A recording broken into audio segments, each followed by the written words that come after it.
E aí, gente, após o Senhor, estamos aí com mais um episódio do nosso podcast, o Eclesiacast, podcast da Juventude Canaã. E obviamente não estou sozinho. Obviamente, Juninho. Fala galera, paz do Senhor, como é que vocês estão? Muito obrigado aí pelo seu acesso, pela sua companhia. Vamos começar esse papo aqui apresentando nosso host Felipe Oda from Brasil. Opa, glória!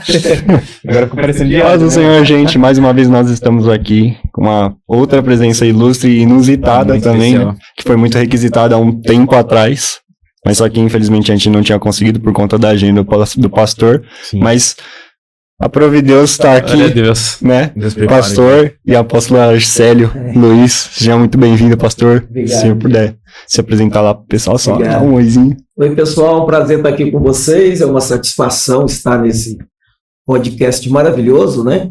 Que é um Eclesiacast, Isso aí. de forma que a gente espera poder, de alguma maneira, contribuir com a vida de cada um de vocês, tornando um pouco melhor do que já é. Amém. Glória a Deus. Gente, eu vou, como de costume aqui, né? Eu sou o host que apresenta todo o currículo Lattes dos pastores e dos convidados aqui que vem. Então, eu vou estar lendo aqui o currículo do apóstolo Arcélio Luiz, que é ministro evangélico. Ele é formado em Teologia Ministerial pelo Instituto Bíblico Betel Brasileiro.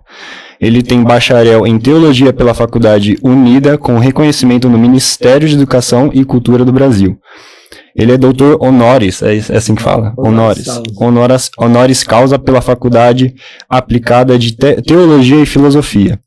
Ele é conferencista, escritor e professor de teologia. Pastor sênior na Colheita Church, atualmente, né? Na função apostólica, supervisiona, serve, instrui igrejas em várias cidades brasileiras. Ele esteve em mais de 30 nações, gente. Nossa. Olha que bem. Muita história. É muita história para contar, hein? Acho que vai ter mais de 4 anos esse podcast. Vai ter uma vigília. Ó, continuando aqui, ele tem formação em hebraico pelo Israel Institute, Oh my God. Biblical Studies, reconhecido pela Universidade Hebraica de Jerusalém. Ele é Leader and Professional Coach pelo ACT Coaching International. E falando um pouco mais sobre ele, ele é casado com a Márcia Daniela, tem 2 filhos, o Vitão e o Rafa, e também ele é, né, como já foi dito aqui, escritor e pastor. Um hobby dele é futebol, né? Vascão, né? Vascão. Mais um. Vocês são um homem de fé. Gigante da cor. E uma curiosidade que ele nos deu aqui é que ele já esteve em Israel 18 vezes. Nossa, mano. Então, Quase minha idade. Que ele tem de Israel com as minha idade inteira.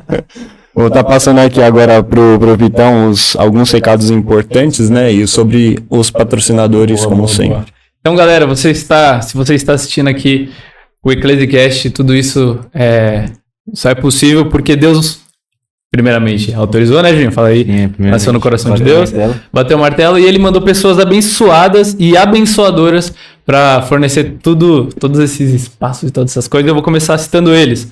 O Coruja. Famosa corujinha. Corujinha. Hoje ela vai comer, Juninho? Vai. Hoje ela tá com fome. Hoje ela tem muitas opções, né? A gente agradece aí o Rafa por estar cedendo aqui o estúdio, o espaço. E se você tem uma marca... Madu, tá em qual? Saudade. E se você tem uma marca aqui, você quer, né, nesse formato aqui de podcast, apresentar sua marca, entra no Instagram do Coruja, @coruja105, isso. E aí você pode ter mais informações. Também, todo esse banquete aqui maravilhoso é um patrocínio do Pão da Garagem. Localizado na rua Galeão Carvalhal, 158, no Jardim Bela Vista, em Santo André. Aí, Juninho, a Corujinha já comeu? Já Ela gostou desse daqui. Hoje o banquete tá diferente esse também. Esse cheirinho aqui tá... Desse molhinho aqui de... O que é? É berinjela, né? Berinjela. Você gosta de berinjela, né? E também, ali, aquelas trufas maravilhosas, graças ao Chocolates, Laços e Fitas. Lembra, galera, a Dona Dirce, tudo. Os chocolates são artesanais, eles fazem trufas, pães de mel, presentes, lembranças corporativas e também eles trabalham com datas especiais. Então, na Páscoa e no Natal, inclusive, o Natal tá chegando, então entre em contato com elas, que elas trabalham somente sobre encomenda no telefone 9984 204880. Então é isso, gente. A gente também tem uns avisos aqui, mas antes o Juninho vai falar do patrocínio das Aí, galera, minha mãe, Mimos da Mel, patrocinando também as nossas canequinhas. que também você pode adquirir também aos finais do culto, vamos estar lá, todos os jovens. Ali Improváveis, né, Juninho? Improváveis também, tem os Improváveis, tem o Ecclesiastes, já tem uma galera comprando e, mano, se você quiser adquirir a sua também, vai estar lá no finais do culto, a gente vai estar lá, eu, o Pivete e o pessoal do grupo lá também. Então, se você quiser adquirir, estiver lá na sua casa, tomar um cafezinho, você fala, nossa, é verdade, mano, tem que continuar o episódio do Andinho e do Bombeiro. E é isso, gente, é bênção. E também a gente vai presentear também depois do final do Essa canequinha já é sua, pastor. A canequinha já é sua, pastor. Juntamente também. Você. Maravilha. Juntamente com a Dona Dirce também, vendo o presentinho do Chocolates, laços e fitas.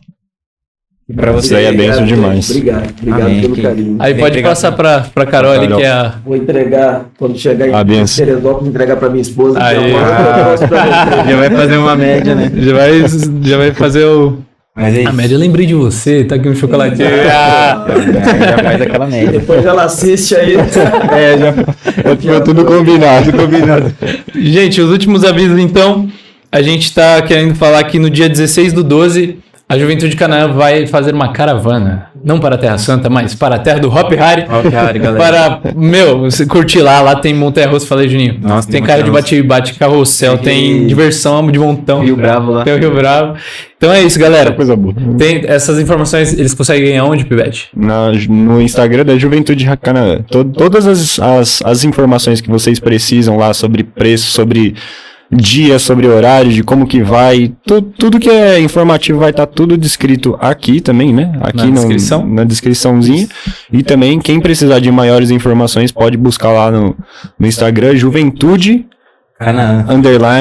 Canaã SCS. Isso. Beleza? Então manda um ADM lá que a gente vai estar respondendo também se você precisar de informação. E a vigília, Juninho? Vigília também dia 25/11, que vai ser muito especial. Vai vir duas varoas fervorosas aí pra adorar conosco. Não vou dar spoiler pra você poder visitar o nosso Instagram, que vai estar embaixo, como o Pivete falou. Então, Talvez isso já possa ter acontecido. A gente não sabe em que linha do Teve tempo uma a gente vai tempo postar, mas estamos avisando de qualquer forma.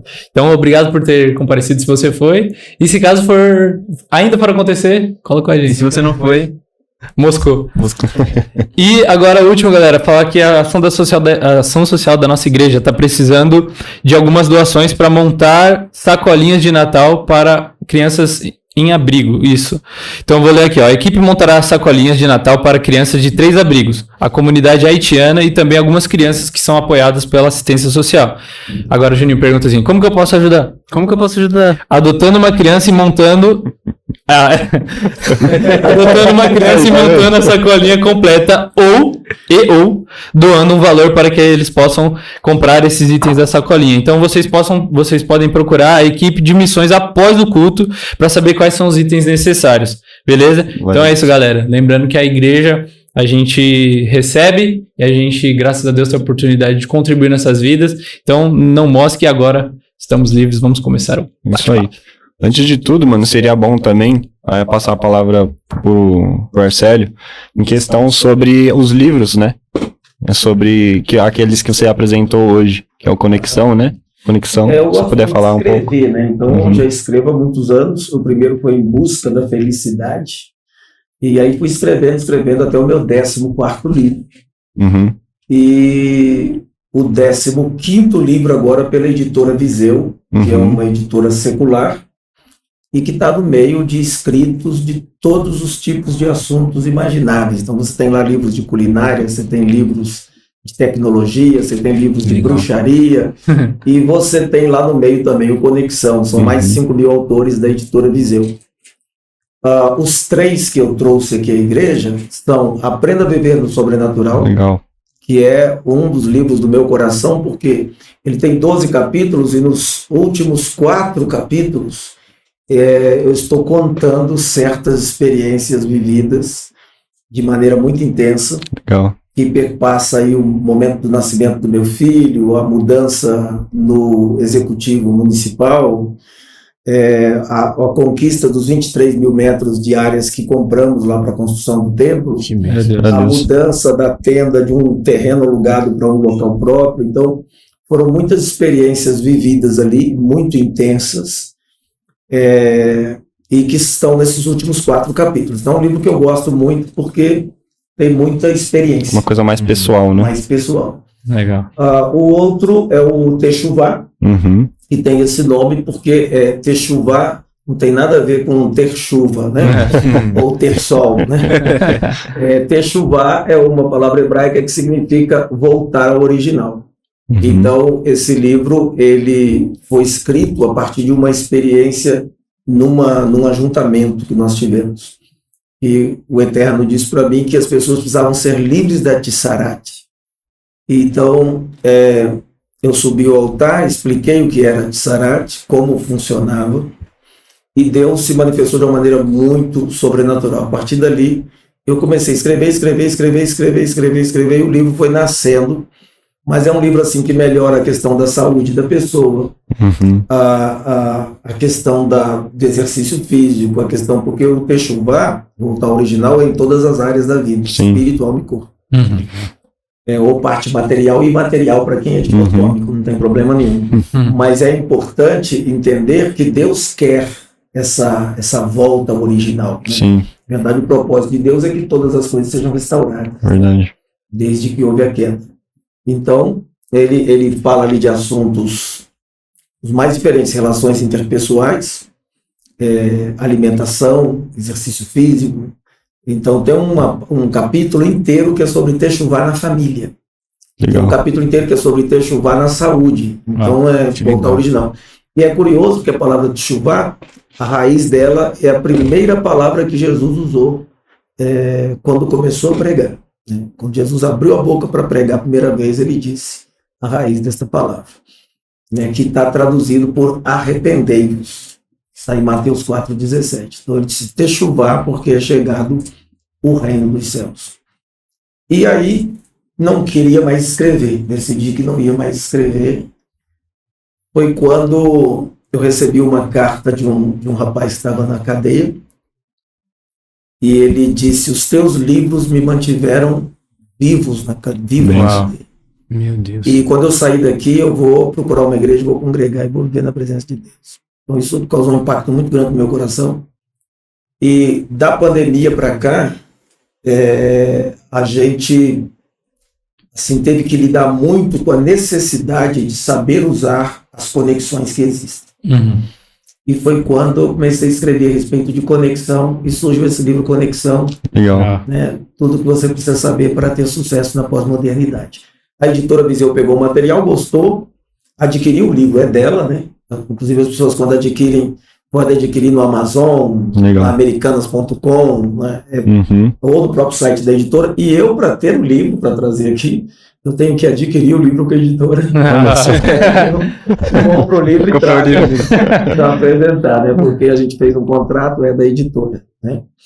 Mas esses são os 3 livros que estão hoje assim à disposição, né? Uhum. Tem lá a nossa página que é a Visão Gospel Story, Uhum. que você pode adquirir vários tipos de Não, legal. Legal. literatura. Então, beleza. Então, ó, se vocês quiserem, e com certeza vocês vão querer, eu já tô querendo vários aqui, a gente também vai deixar tudo na descrição aí, tudo que foi mencionado aqui, para poder compartilhar e ajudar o pastor Arcélio nessas bênçãos, né? Nessas obras aí, porque com certeza vale muito a pena e vai edificar muito a sua vida. Uhum. Beleza? Então, Juninho, é como que a gente sempre fala lá? É verdade, vai começar já todo... que o senhor é um bom experiente em livros, né? A gente sempre fala pro convidado que, como se fosse a gente estivesse entrando assim numa livraria e a gente visse lá uma biografia do senhor. Como que seria o começo das primeiras páginas do livro? Como que você conseguiria dizer, assim? Como começou sua vida de cristão? Como foi? Você nasceu num berço evangélico? Quando nasceu? Não, assim. Então, eu acho que eu sou, como vocês dizem, um improvável, né? Legal. Porque, na verdade, eu nasci num lar não evangélico, mas um lar com bons princípios, né? Meus pais, Arsênio e Yara, eles eram, assim, um casal de princípios. Uhum. E o padre Roberto, de Itaperuna, era muito amigo da nossa família, a gente tinha, assim, aquela coisa de proximidade. Estávamos em todas as missas, e ele se tornou depois bispo. Ele foi o primeiro padre que eu vi fazer a missa, não em latim, mas em português e de frente com as pessoas, né? E assim, dialogável, né? E com 17 anos, dessa cidade chamada Itaperuna, que é ultra quente, perto daquela cidade lá do seu amigo. É o São Fidélis. Perto de São Fidélis, que é quente também, igual São Fidélis. Eu falo que lá o urubu voa com asa só, é muito quente. A cidade de Itaperuna é um buraco, né? Assim, ela é um vale e é cercada de montanhas. Então o vento passa por cima. As árvores ficam assim. Nossa, Calor e as árvores. Até as árvores sentem calor. Nossa. É uma coisa doida. E quando eu tinha 17 anos lá, eu me converti a Jesus. Eu fazia Kung Fu, estilo Tao Chen Sui, que era o professor dizia que era uma técnica de matar com pontas de dedos. Nossa. Eu estava com o kimono todo amarelo, com aqueles laços pretos, com um nunchaku, tinha vindo do treinamento. Caramba. Entrei pela porta da cozinha da minha casa e na sala minha mãe tinha recebido o seu Paulo, um senhor de uma igreja batista, com um grupo de pessoas da igreja batista que estavam fazendo uma reunião na sala da minha casa. Eu tinha um problema com evangélicos, né? Porque eu achava que evangélico pensava que tinha um rei na barriga, né? Que era uma forma, na minha época, que a gente tinha de falar que a pessoa é orgulhosa. Quem é jovem que está me ouvindo, rei da barriga. Rei da barriga. É porque era da época da fita cassete, do disquete. Então, a pessoa falava muito isso, fulano acha que tem um rei na barriga, né? E eu achava isso dos evangélicos, né? Porque o evangélico dizia, eu sou salvo. Como é que ele sabe que é salvo? Ele não morreu ainda para saber que está salvo, então eu tinha esse bloqueio. Depois eu descobri que o rei fica no coração, não é na barriga. É verdade. E assume a cabine de comando da vida da gente mesmo. Quando a gente quer e permite. Porque Deus nos fez com essa individuação e com essa liberdade de escolher. É verdade. Embora ele seja dono de tudo, ele quis não ser dono do nosso coração enquanto nós não quiséssemos. Verdade. Ele é dono das estrelas, mas não é dono dos nossos corações, a menos que a gente queira. E como ele não é dono, ele pede. A única coisa que ele pede, ele diz, filho meu, dá-me o teu coração. Então, o céu vai ser um lugar de voluntários, ninguém vai estar lá na marra. Eu já tinha lido o Novo Testamento todo, algumas vezes, e fazia Kung Fu, e cheguei na sala assim, cruzei os braços assim na porta, fiquei vendo o seu Paulo falando. E os crentes, esses crentes. Aí uma menina cantou com a voz fininha, a capela. Cantou a capela, com a voz fininha. Eu falei, gente, isso é um filme de terror. Quase pegando o Thiago, sai daqui, sai. E tal, e foi acontecendo. O fim foi eu ajoelhado, Glória com a mão levantada. Glória a Deus. Meu pai, junto com minha mãe, né, eles tiveram 9 filhos, eu sou um dos 9. E é interessante que uma das minhas irmãs, eu tenho 5 irmãs, dos 9, 5 são meninas. Uma das minhas irmãs, Eliane, estava ajoelhada do meu lado. Eu olhei para o lado assim, porque ela estava ajoelhada também. Aí levantei assim a mão, ele orou. E eu senti uma transformação em mim que eu não sabia explicar. Meu Deus. Deitei para dormir, acordei no outro dia leve e fui conversar com esse seu Paulo, da Igreja Batista, uma congregação batista no bairro em Itaperuna chamado Aeroporto. Abri o coração para ele, conversou comigo. Dali eu fui para a escola, que eu fazia um supletivo na época. Bom, com 3 meses de convertido, eu estava pregando em tudo que é canto que vocês possam imaginar. Isso com quantos anos, pastor? 17 anos. 17 anos. Em cima de caminhão, na praça de Itaperuna, que fica em frente à igreja de São José do Avaí, se convertia cerca de 100 jovens. Nossa. A gente fazia o chamado apelo, na época a gente chamava de apelo. E os jovens vinham à frente, era em torno de 100, né? 80, 110, 120, então uma média de 100 por final de semana, que acabava o culto de jovens, a igreja ficava em cima de uma rádio, uma escadaria, assim, a gente descia com as cadeiras brancas, todos os jovens, acabava o culto de jovens, descia com as cadeiras e botava as cadeiras na praça. Uau. Já tinha um palco armado. Já. Era uma igreja batista, né? Não, era Ceifa. A Ceifa, ela tem raízes assembleianas. O meu primeiro pastor, Eliel de Carvalho, filho de José de Carvalho, é de origem assembleiana. Tá. Eu, pessoalmente, nunca fui da Assembleia, porque eu nasci nessa igreja Ceifa, em termos de denominações, porque eu nasci mesmo, foi na sala da minha casa. Aí eu tinha uma amiga chamada Jane, e eu falei com ela, ela falou, vamos lá na minha igreja, tal, que chamava Ceifa. Aí fui. E na hora que as pessoas estavam indo na frente, eu falei, eu quero ir lá na frente, porque eu entreguei minha vida a Jesus. Ela falou, eu vou com você. Aí eu fui lá na frente. E aí me tornei membro daquela igreja. Era uma igreja mais jovem. Eles eram, assim, tecnologicamente avançados. Eles usavam um negócio chamado retroprojetor.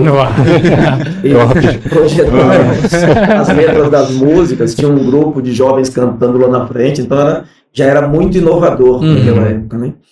E eu lembro que eu tinha um colega que era de uma denominação mais histórica e mais ultra-pentecostal.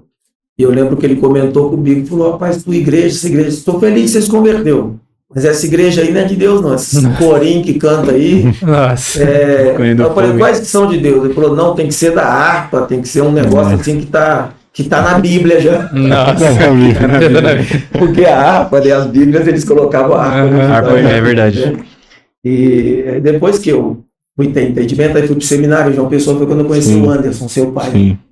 Um amigo, assim, visceral, né? Um cara que, assim, eu e minha família, nós amamos muito mesmo, de coração. Cara sensacional. E nessa época eu fui pro seminário, eu começo a estudar, você começa a se ampliar, a entender as coisas melhor, né? E aí eu já sei que esse negócio de harpa, eu até brinquei depois com o meu amigo, quando eu voltei, falei, Davi era da Assembleia de Deus. Ele falou, louvar o Senhor com a harpa. Ele era Aí brincava com ele. Mas, na verdade, assim, acho que seria isso, a história de conversão. Seria isso. Eu vivi muita coisa em pouco tempo, né? Então... Foi muito rápido, né? Sim. Porque, logo depois de 3 meses, você começar já a pregar, assim, de repente, é uma coisa que eu sempre pergunto também, né? Das pessoas que sempre ministraram a sua primeira palavra. Você lembra qual que foi a sua primeira palavra? Lembro, sim. Foi uma reunião de jovens da Ceifa e eles pediram que alguém viesse à frente ler um texto e comentar o texto. E eu fui lá na frente, abri em Lucas 19 e li sobre Zaqueu publicano. Havia um homem chamado Zaqueu, que era de pequena estatura e procurava ver quem era Jesus, mas não podia, por causa da multidão. Eu fui falando o texto e expondo o texto, e de repente eu virei um espectador. O Espírito Santo assumiu a cabine de comando, assumiu a direção, e foi falando, e eu virei um espectador. Eu tinha vontade de anotar o que ele estava falando. E foi fluindo, eu lembro que eu ficava arrepiado, e eu pensava, que é isso, gente, eu estou arrepiado, assim, emocionado. E assim, o texto abria na minha frente, né? E eu comecei a comentar que Zaqueu era de pequena estatura, que às vezes a gente se sente pequeno, que ele queria ver quem era Jesus, quer dizer, ele queria conhecer Jesus, como a gente também quer, mas que ele não podia por causa da multidão, né? Eu lembro que comecei a comentar qual é a multidão que te atrapalha a ver Jesus, né? É a multidão de drogas, é a multidão de amigos, o que te impede? Mas Zaqueu fez algo, ele correu adiante da multidão, subiu no mar. Quando chegou lá, Jesus falou, Zaqueu, desce depressa, porque hoje me convém ficar na tua casa. E eu comentando, falei para eles que eu imaginava que Zaqueu deve ter pensado, está falando comigo, como é que sabe meu nome? Eu falei, ainda bem que Jesus era educado, senão ele ia falar, tem outro Zaqueu em cima? E Zaqueu, eu falo que ele não desceu, ele escorregou. E fui comentando com eles, e eu lembro que eu olhava para aquelas pessoas, elas estavam chorando e estavam emocionadas. Naqueles dias, 1987, 1987, o Vasco ganhava tudo. Mas hoje... Em 1987, o Michael Jackson era negro ainda, na época. Nossa. Você vê quanto tempo já passou. Então você vê, o mundo mudou muito de lá para cá, não havia internet. Nada disso que a gente está usando aqui agora, não tinha internet, não tinha Google, não existia isso aí. Nem Orkut, vocês sabem o que é Orkut, vocês jovens? Um pouco, não tinha nem Orkut, não tinha nada disso. E então, assim, tinham poucos jovens nas igrejas. As igrejas, via de regra, as pessoas esperavam ficar mais velhas para ir congregar. Eu costumo brincar que não era nem ovelhas, eram ovelhas. Então, assim, não tinha tantos jovens. E começou a haver um avivamento naquele período de muitos jovens se converterem.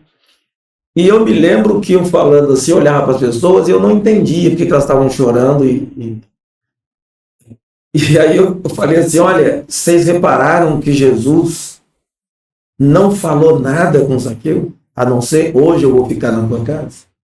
Falou nada. E eles foram os dois andando. E quando chegou na casa, Zaqueu devia estar tremendo, né, assim, para abrir a porta da casa, deve ter deixado a chave cair algumas vezes. E aí abriu, entra, Senhor. Mas Jesus não falou nada. E Zaqueu vira para Jesus e disse assim, Senhor, eu vou dar metade do que eu tenho para os pobres. E se eu roubei alguém, eu vou devolver 4 vezes mais como manda a lei. Jesus falou, a salvação entrou nessa casa. Mas Jesus não pregou para ele. Porque Jesus é a palavra. Né? Ele é o verbo. Né? Ele é o verbo... dos filósofos, né? Os filósofos gregos diziam que antes de tudo havia o verbo, e ele disse que ele é o verbo, ele é a palavra. Então Zaqueu olhava para ele e pensava, ele é santo, eu sou pecador, ele é justo, eu sou injusto, ele é bom, eu sou mau, ele é sensacional, eu sou uma pessoa corrupta. Então Jesus, sem falar nada, ele é a mensagem viva. Jesus é a ilustração viva de tudo que Deus sempre quis dizer. Deus falou pela palavra e nos últimos dias nos falou pelo Filho, ou seja, Jesus é a encarnação da palavra de Deus. Jesus é a mensagem ilustrada de Deus. Verdade. Se você quiser entender Deus, olha para Jesus. Ele diz, quem me vê, vê o meu Pai. Você quer saber se Deus é amigo, tem que olhar Jesus com Lázaro.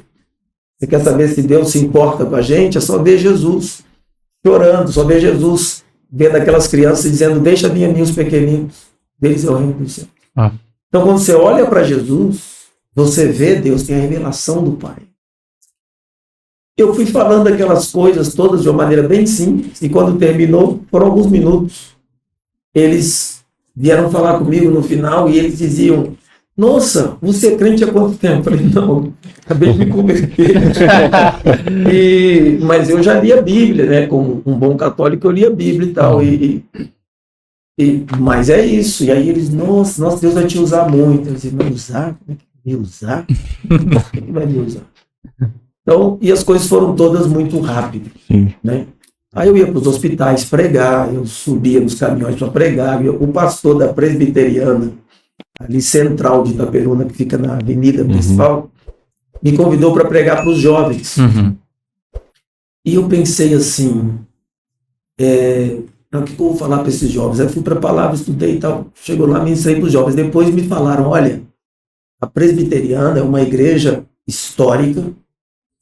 Eu não sabia que é uma igreja histórica. É uma igreja cessacionista. É uma igreja de uma teologia reformada. É uma igreja muito meticulosa e cuidadosa com o ensinamento. E te convida de uma igreja neopentecostal para ministrar, realmente Deus está fazendo algo novo, eles falavam para mim, e eu dizia, nossa, mas não estou entendendo.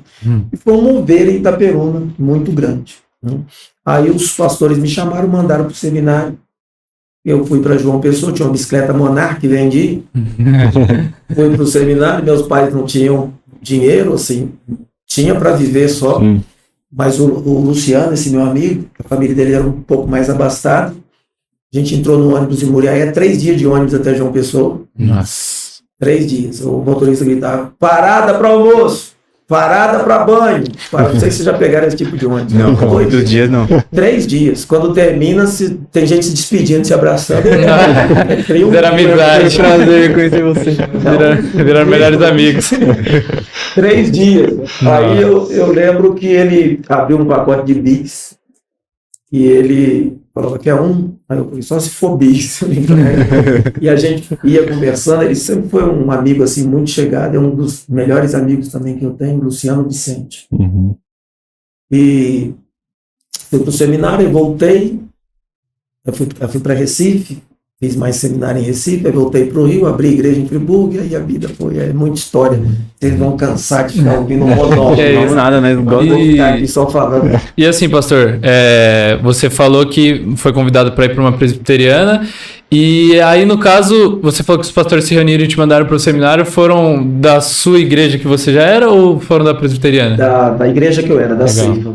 Os pastores da Seiva. O presidente, Eliel de Carvalho, Roberto Inácio, que hoje é pastor de uma Assembleia de Deus no Rio de Janeiro, se não me engano, de Jacarepaguá, e mais uns 2 pastores, inclusive 2, um que está em Macaé, estou me lembrando o nome agora, e mais um outro. Aí reuniu comigo e com o Luciano. Nós estamos querendo mandar vocês 2 para o seminário, mas a gente não quer mandar para qualquer um, tem seminário que mina a fé da pessoa, e não isso que eles me disseram, né? E não ajuda no crescimento espiritual, mas descobrimos um excelente em João Pessoa, que se chama Betel Brasileiro, que é internato. E lá era intenso, a gente levantava às 5 da manhã e ia na programação toda até às 10 da noite, né? De segunda a sexta. Sexta a gente ia para o campo missionário, que eram para as filiais do Betel Brasileiro que estavam no sertão nordestino. Nessa época, pastor, aí foi aí que você conheceu o meu pai lá. Mas só que lá também, vocês estudaram juntos, vocês entraram juntos no seminário. Ou ele já era mais avançado? Eu não sei se ele entrou depois ou se ele já estava. Eu acho que ele entrou depois. Depois, né? Ele já estava antes. Que eu saí antes. Porque ele contava algumas histórias pra mim de que lá realmente era um negócio bem por fé mesmo, de você ir pra lá, porque até a própria diretora falava assim, se vocês atrasarem a 3ª mensalidade, e se ninguém mandar recurso, vocês estão embora, vocês vão embora, porque vocês estão aqui não porque vocês querem, é por causa da fé. É Deus que tem que sustentar vocês. Com você também foi da mesma forma, assim? Foi, e até mais difícil, porque eu tinha uma condição financeira inferior. Aqui, por exemplo, o seu pai tinha, aqui o Luciano tinha. Sim. A minha condição, eu fui absolutamente mantido pelas pessoas. Deus que enviava o recurso. Pra você ter ideia, como é que eu montei minha biblioteca? Todo dia, 5 horas da manhã, a gente levantava, escovava os dentes, fazia higiene pessoal, limpávamos os locais, específico, cada um tinha uma tarefa. Depois nós íamos tomar café da manhã, depois do café da manhã tinha o devocional, depois do devocional vinha o culto. Depois do culto começava a aula. A aula era de 8 a meio-dia. Então esse culto matutino, que era às 7 da manhã, de 7 às 8, cada aluno pregava, aluno do 4º ano, do 3º ano, do 2º ou do 1º. E a tia Vilsa, que era a diretora do internato masculino, que era uma ex-freira, bem idosa, já era idosa na época, ela um dia me convidou para pregar. Falou, não, vai pregar hoje é o Arcélio. Aí eu fui lá e preguei. Quando eu terminei de pregar, ela me levou no escritório dela e me deu um livro. E toda vez que eu pregava no Betel, ela me dava um livro. Eu fui formando minha biblioteca com as pregações dela. Ela me dava um livro. Ela assinava lá, preenchia e me dava um livro da biblioteca dela. Então eu fui formando minha biblioteca assim. E o restante dos meus estudos, a maioria dos meus livros eram emprestados. Eu fui adquirir aquela coleção de Russell Norman Champlin, né, do Novo Testamento, depois do Antigo, verso por verso, aqueles comentários de Russell Shedd. Eu adquiri isso muito posteriormente, né? Eu já estava no ministério há algum tempo, quando eu podia escolher o que eu ia comprar e adquirir. Agora eu mudei, tem 2 anos, de um apartamento para uma casa. Uma das coisas mais pesadas e desafiadoras da minha mudança são os meus livros. As caixas cheias de livro. Caixas e caixas e caixas de livro. Mas assim, na verdade, eu tenho um garoto que tem 14 anos, ele gosta muito de filosofia. Esse é o Rafa, né? O Rafael. Aí eu levei um professor de filosofia lá agora, que dá aula na Universidade de Brasília. E eu estou vendo os dois batendo papo. Ele sabe coisas de filosofia que alguns professores às vezes não têm ideia. Sim. Impressionante. Ele tem uma mente diferenciada em relação a isso. E uma das perguntas que o rapaz fez para ele, o professor, foi: como é que você começou a se interessar por filosofia? Qual foi o primeiro livro de filosofia que você leu? Ele disse: foi um livro do meu pai. Ele falou para mim: você escreveu um livro sobre filosofia? Eu falei: não. Livro meu. Ele falou: Introdução à Filosofia, da sua biblioteca. Foi a freira que deu. Então, que era um dos meus livros esse não foi da freira não, mas Não. era um dos livros da biblioteca. Tá. Nossa. Mas você vê, assim, eu tenho livros lá de tudo quanto é temas, né? Eu tenho o Alcorão, eu tenho... Não sou do Fatah, do Hezbollah, nem do Hamas, não, mas eu tenho o Alcorão, que é o livro sagrado do islamismo, né, dos muçulmanos. E todos os outros livros lá, tem uma penca de livros. Sabe quantos mais ou menos tem lá? Não tenho ideia. Nossa, É impossível contar, né? Sei que é muito e bastante. Ô, senhor, o senhor disse que já visitou muitas outras nações, né, pra pregar e tudo mais. Você consegue contar algumas experiências, assim, que o senhor teve em outras... Então, uma das experiências mais fantásticas que eu tive foi no deserto de Dubai, Nossa. dos Emirados Árabes. Chegou um homem para mim, bem alto assim, negro, forte, os ombros bem largos. Pastor, please, can you pray for me? Eu falei, curse, meu inglesinho lá de onde botei a mão na cabeça dele assim e orei e as lágrimas desceram. Então assim, e ele disse que era muçulmano. Caramba. Nossa. Então, essas coisas me marcam muito. Com experiência de conversão, ou da pessoa dizer eu quero Jesus. Eu estava batizando uma vez no Rio Jordão, chegou uma família de indianos. E eles disseram, pastor, você pode me batizar? Batizei. Começou a vir gente de um monte de nação pedindo me batizar. Nossa, que da hora. E fui batizando em nome do Pai, do Filho e do Espírito Santo. Falei, você crê que Jesus é o Senhor? Creio. Então, te batizo em nome do Pai, do Filho e do Espírito Santo. Então, as experiências me marcaram muito. Na Áustria, eu tive uma experiência também bem legal com o pastor Almir, né? As igrejas que eu preguei lá. Esse período na Áustria foi o leste europeu. Então, eu desci de avião na Áustria, viajei para a Hungria, onde também preguei em algumas igrejas, e de lá viajei para a Ucrânia, onde também preguei em algumas igrejas. E à medida que eu ia passando de um país para o outro, ia aumentando o número de tradutores. Quando chegou da Ucrânia, tinha 3, 4, assim. Eu falava uma frase, o cara traduzia para o inglês, o outro traduzia para o ucraniano, o outro para o Deutsch, que é o alemão. Meu Deus. Então eu dava para eu falar uma frase e tomar uma água. E comeu. Dá um cafezinho aí para mim. Deixa os caras falarem. Até chegar. Terminar, ia reverberando, dando um delay. E foi uma experiência muito legal. Na Ucrânia, eu sofri bastante porque eu era noivo da Daniela, que hoje é minha esposa.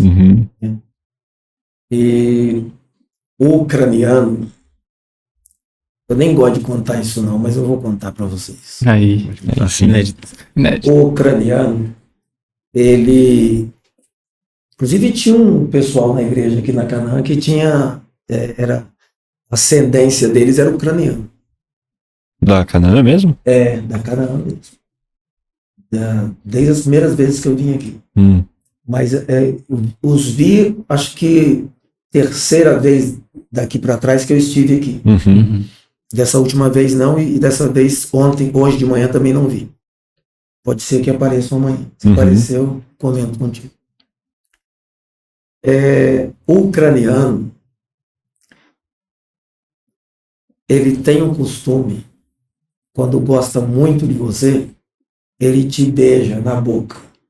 Nossa. Eu estou aqui pregando, tem um tradutor que é muito zombador, que eu traduzia para o inglês. E ele me contou isso no ouvido. Falei, tá repreendido, rapaz. E eu estou aqui pregando. E o pessoal, quando eu estava pregando, o pessoal muito triste, assim, muito fechado. Porque muitos deles viram os pais morrer na frente deles, viram por causa das guerras e tudo, além da questão da como é que chama lá, de Chernobyl, que afetou muito a saúde deles, né? Psicológico então, deve ser bem... é terrível. Eu fazendo assim brincadeiras, eu vi eles muito sérios. E a certa altura da ministração, eles começaram a esboçar algum sorriso. Eu lembro de uma senhora bem idosa que chegou perto de mim, com lágrimas nos olhos, e disse: eu não rio há muitos anos. Hoje foi a primeira vez. Meu Deus. E disse para mim: muito obrigado. Eu falei: puxa, meu Deus, como é que a gente pode às vezes imaginar que uma brincadeira ali no meio da palavra e como fez bem para aquele coração. Por isso que eu tenho muita dificuldade de julgar qualquer pregador por qualquer estilo que eles têm.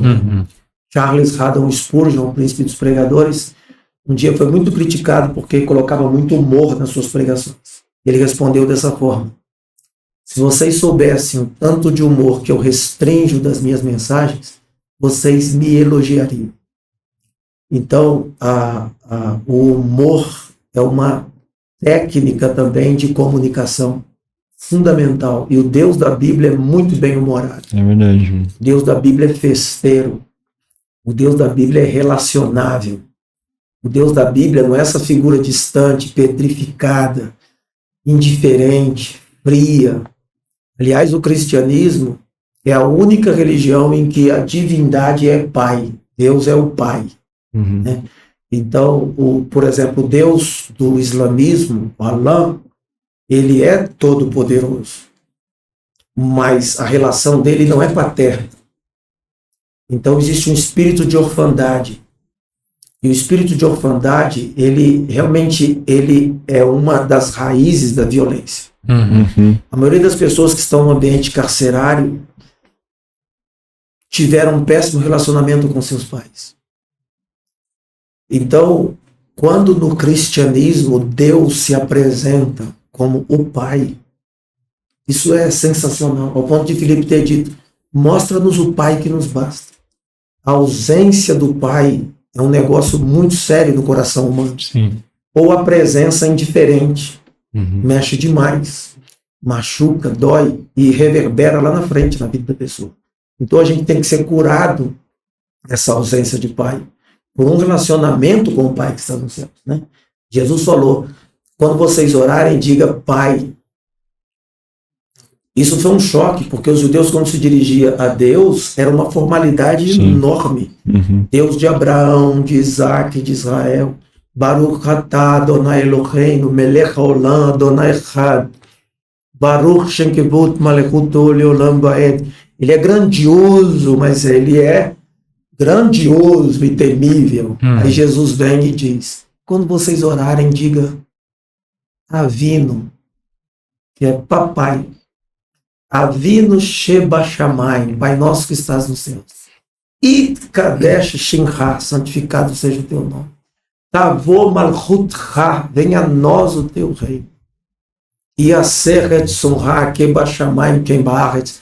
Faz tua vontade nos céus como na terra, que em português ficou ao contrário. Né? Então, quando eles sofrem desse jeito, veja, a falta de pai é um negócio tão sério, que a palavra de Deus mostra que a igreja tem que cuidar dos órfãos e das viúvas, que é exatamente a falta do pai. O vazio que um pai deixa é muito sério. Por isso que a gente precisa se relacionar com Deus como um pai.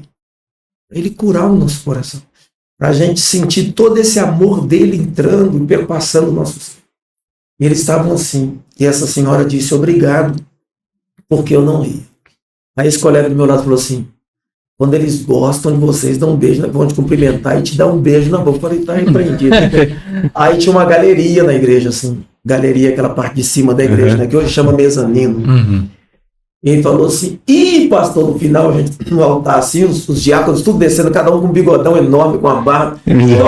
Gostaram de você. Todos os diáconos, porque no final da reunião eles estavam com outro semblante. Sabe? Nossa. E aí ele disse assim: eles gostaram de você, eles vinham fazendo filho. Nossa. E eu lembro que minha esposa me perguntou, que agora minha esposa era noiva, mas conseguiram te beijar? Falei: amor, desviei de todos. Porque eles vinham assim, ó, já, e eu... Acho que eles acharam que o pastor não gosta dele. Mas não é nada disso, é que eu sou brasileiro. É diferente, pra nós é diferente. É outra cultura. Então, assim, uma experiência diferente, né? Essa questão cultural ela é muito interessante, né? Quando você viaja, a sua mente se expande e ela nunca mais volta a ser do mesmo tamanho. Porque você aprende a lidar com o diferente, com as opiniões diferentes, com contextos diferentes. Uma coisa que para você tem muito valor, às vezes para eles não tem nenhum. E tem coisas que para eles tem muito valor que a gente despreza. Então, entender as pessoas como elas são diferentes, né? É muito interessante. Entendi. E qual que foi o tipo lugar que o senhor visitou, assim, que o senhor gostou muito, assim, de visitar? Eu acho que Israel... Israel... O que mais gosta é Israel, né? É Israel. É porque 18 vezes, né? 18 anos. Ou gosta muito ou é doido. Já teve várias vezes que o senhor já fez caravana também. Você faz, né, pastor? Faço sim. É que Israel, você pode voltar lá que você nunca encontra uma mesmice. Israel o tempo todo está descobrindo coisas novas. Então sempre que você está lá tem uma coisa que você nunca viu, você não percebeu. É igual a Bíblia. A Bíblia a gente está com ela há 2000 anos. Você lê, gente, como é que esse versículo estava aqui e eu não vi? Verdade. Deus fala com você no Salmo 23, que a Bíblia é a Bíblia eficaz. Então assim, Israel é a mesma coisa. Você está lá, olha, há pouco tempo descobriram a cidade de Magdala, ali na região do Mar da Galileia, né, de Galita ali. O pessoal ali anda de jet ski, o pessoal bota as cadeiras deles de praia, chupa picolé, toma cerveja, e não sabia que debaixo dos pés deles estava a cidade de Magdala. Nossa. Loucura, né? Aí uma escavação para fazer uma construção ali, descobriu artefatos, aí foi tudo lá tem artefato. Foi cavando, a cidade de Magdala estava lá. Já com inscrições, com tudo, com todos os fenômenos, quer dizer, tudo que a Bíblia falava, a gente encontra. Está lá, está em algum lugar. Né? E lá escombro sobre escombro, né? Porque, por exemplo, quem anda em Jerusalém às vezes pensa que está pisando onde Jesus pisou. Na maioria das vezes não é, né? Na grande maioria das vezes. Aquelas portas, tem lá a porta, por exemplo, a porta das ovelhas, a porta dos leões. O cara fala, essa porta aqui, Jesus passou por essa porta. Não, a porta que Jesus passou era lá embaixo. Tem que escavar muito. Então é escombro sobre escombro. Inclusive nessa Via Dolorosa tem um pedacinho ali que tem umas pedras do tempo de Jesus. As pessoas às vezes passam para lá e para cá, nem se dão conta que está passando as pedras do tempo de Jesus. Aí aquelas provavelmente Jesus pisou por ali. Provavelmente. Mas não se sabe. E ali é uma região de meio mercantil ali, né? Tipo, um pedaço da Via Dolorosa. Tipo, eu já vi alguns vlogs da galera passando lá. Tipo, parece umas lojinhas assim, comida, umas paradas assim. Muito da hora, velho. E, tipo assim, é aquilo que, igual o senhor falou. Pra algumas pessoas aquilo não tem valor nenhum. Enquanto pra outros, se alguém passasse por ali, tipo, meu Deus, Jesus andou por aqui e tal. Doideira. Maravilhoso. Vamos fazer uma pausinha pro pastor comer, né? Senão... A gente vai ficar falando e o pastor não consegue... Eu falo muito. Pode ficar à vontade, não, pastor, mas o senhor é o foco... Eu falo muito. É o foco central. Queria falar que hoje, mano, a gente tá com... A casa tá cheia hoje, né? Tem a K hoje, o Rafa tá ali como sempre, a Ju também tá ali. Hoje tá cada vez... Johnny Madu. Johnny nas fotos, a Madu nos cortes ali. Equipe Cast. E eu queria perguntar como vocês estão, gente. Como está sendo? Estamos bem. Semana pra vocês. Tá sendo um desafio, na verdade, né? Esses dias aí, porque...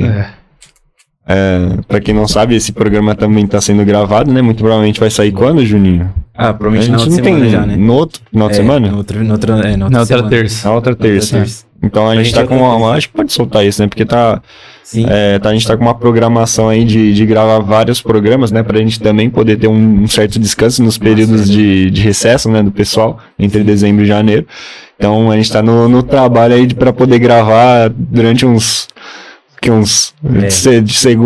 quarta, sexta, sábado, quarta, sexta, sábado. Fala aí, Madu. A Madu montou as escalas lá pra gente, então a gente tá fazendo essa correria pra poder gravar o máximo de conteúdo possível pra poder dar um descanso e também, né? E também pra preparar coisas que estão por vir aí também. É isso aí, mano. Pode dar muito spoiler, mas tem muita coisa legal. Isso, tirando isso, tá bem. Hoje a gente foi pra trilha, na verdade, pra vocês vai ser bem fora de mão, mas a gente foi pra trilha, né? Ontem. E foi ontem, né? Ontem. É que eu vi hoje. Ontem dia 18. Ontem dia 18. Ontem dia 18. Mano, foi da hora, Fede. Fala aí como que é. Uma experiência Quantos bem... quilômetros? Mano, foi 9 e pouco, né? 2,5 km pra ir, 2 km... Não. 2 2 horas e meia pra ir, 2 horas e meia pra voltar. Isso. Então foi uma caminhadinha. A Madu foi com a gente. A Madu, o Johnny, da pressão dela. Madu, o Johnny e a Ju também. Foi, Madu foi com um pote de sal por causa da pressão dela. E o salvou ali com um pote de sal. Mas foi legal, né, mano? Você levou um pote de sal? Não, eu dei um pouquinho de sal pra fazer pressão bastante. O cara pensou em tudo, né? Porque tava muito sol, né? Também se tivesse algum rango meio insosso, já... Sem sal lá. Só... o cara tem uns... Mas foi legal, da última vez que a gente foi no Mirante, né? Que só foi só pra ver a vista. Mirante. Só que a gente foi de novo, né? Pra ver, porque na última vez a gente não conseguiu ver a E vista. graças a Deus abençoou a gente com um tempo muito bom até, abriu né? o céu assim, deu pra gente ver tudo, mano. E aí não tinha noção de que era muito alto, né? Tipo, parece que é muito alto lá, a gente Não, é que da vez que a gente foi também, tava totalmente nublado, só via o negócio Viu branco. uma nuvem, a gente tava dentro da nuvem. Olha o assim. fade. Foi, aí A dava pra fumaça ver o me ABC esconde. assim, né, mano? O ABC deu pra ver. Ah, o deu Guia, assim, pra ver tudo lá. Rio Grande da muito da hora. Serra, Cubatão também deu pra ver. A gente viu vários bichos também. Vários bichos, E mano. Bem Bem da legal. hora. Aí depois a gente foi na bifurcação, né? Que tinha a bifurcação. A bifurcação da direita era pro Mirante. E a da esquerda foi a que a gente fez a trilha pra Cachoeira, né? Uhum. Mas, mano, foi E agora foi eu tô ansioso pro evento do Hop Harry. Mano. É, do Hop A gente tá aí com mais de 50 jovens lá, inscritos pra tipo, poder... dois ônibus, né? Praticamente, né? Porque ônibus geralmente acho que um ônibus dá o quê? Umas 45 pessoas. Vai dar isso, muito provavelmente vai ter que ir de carro, porque não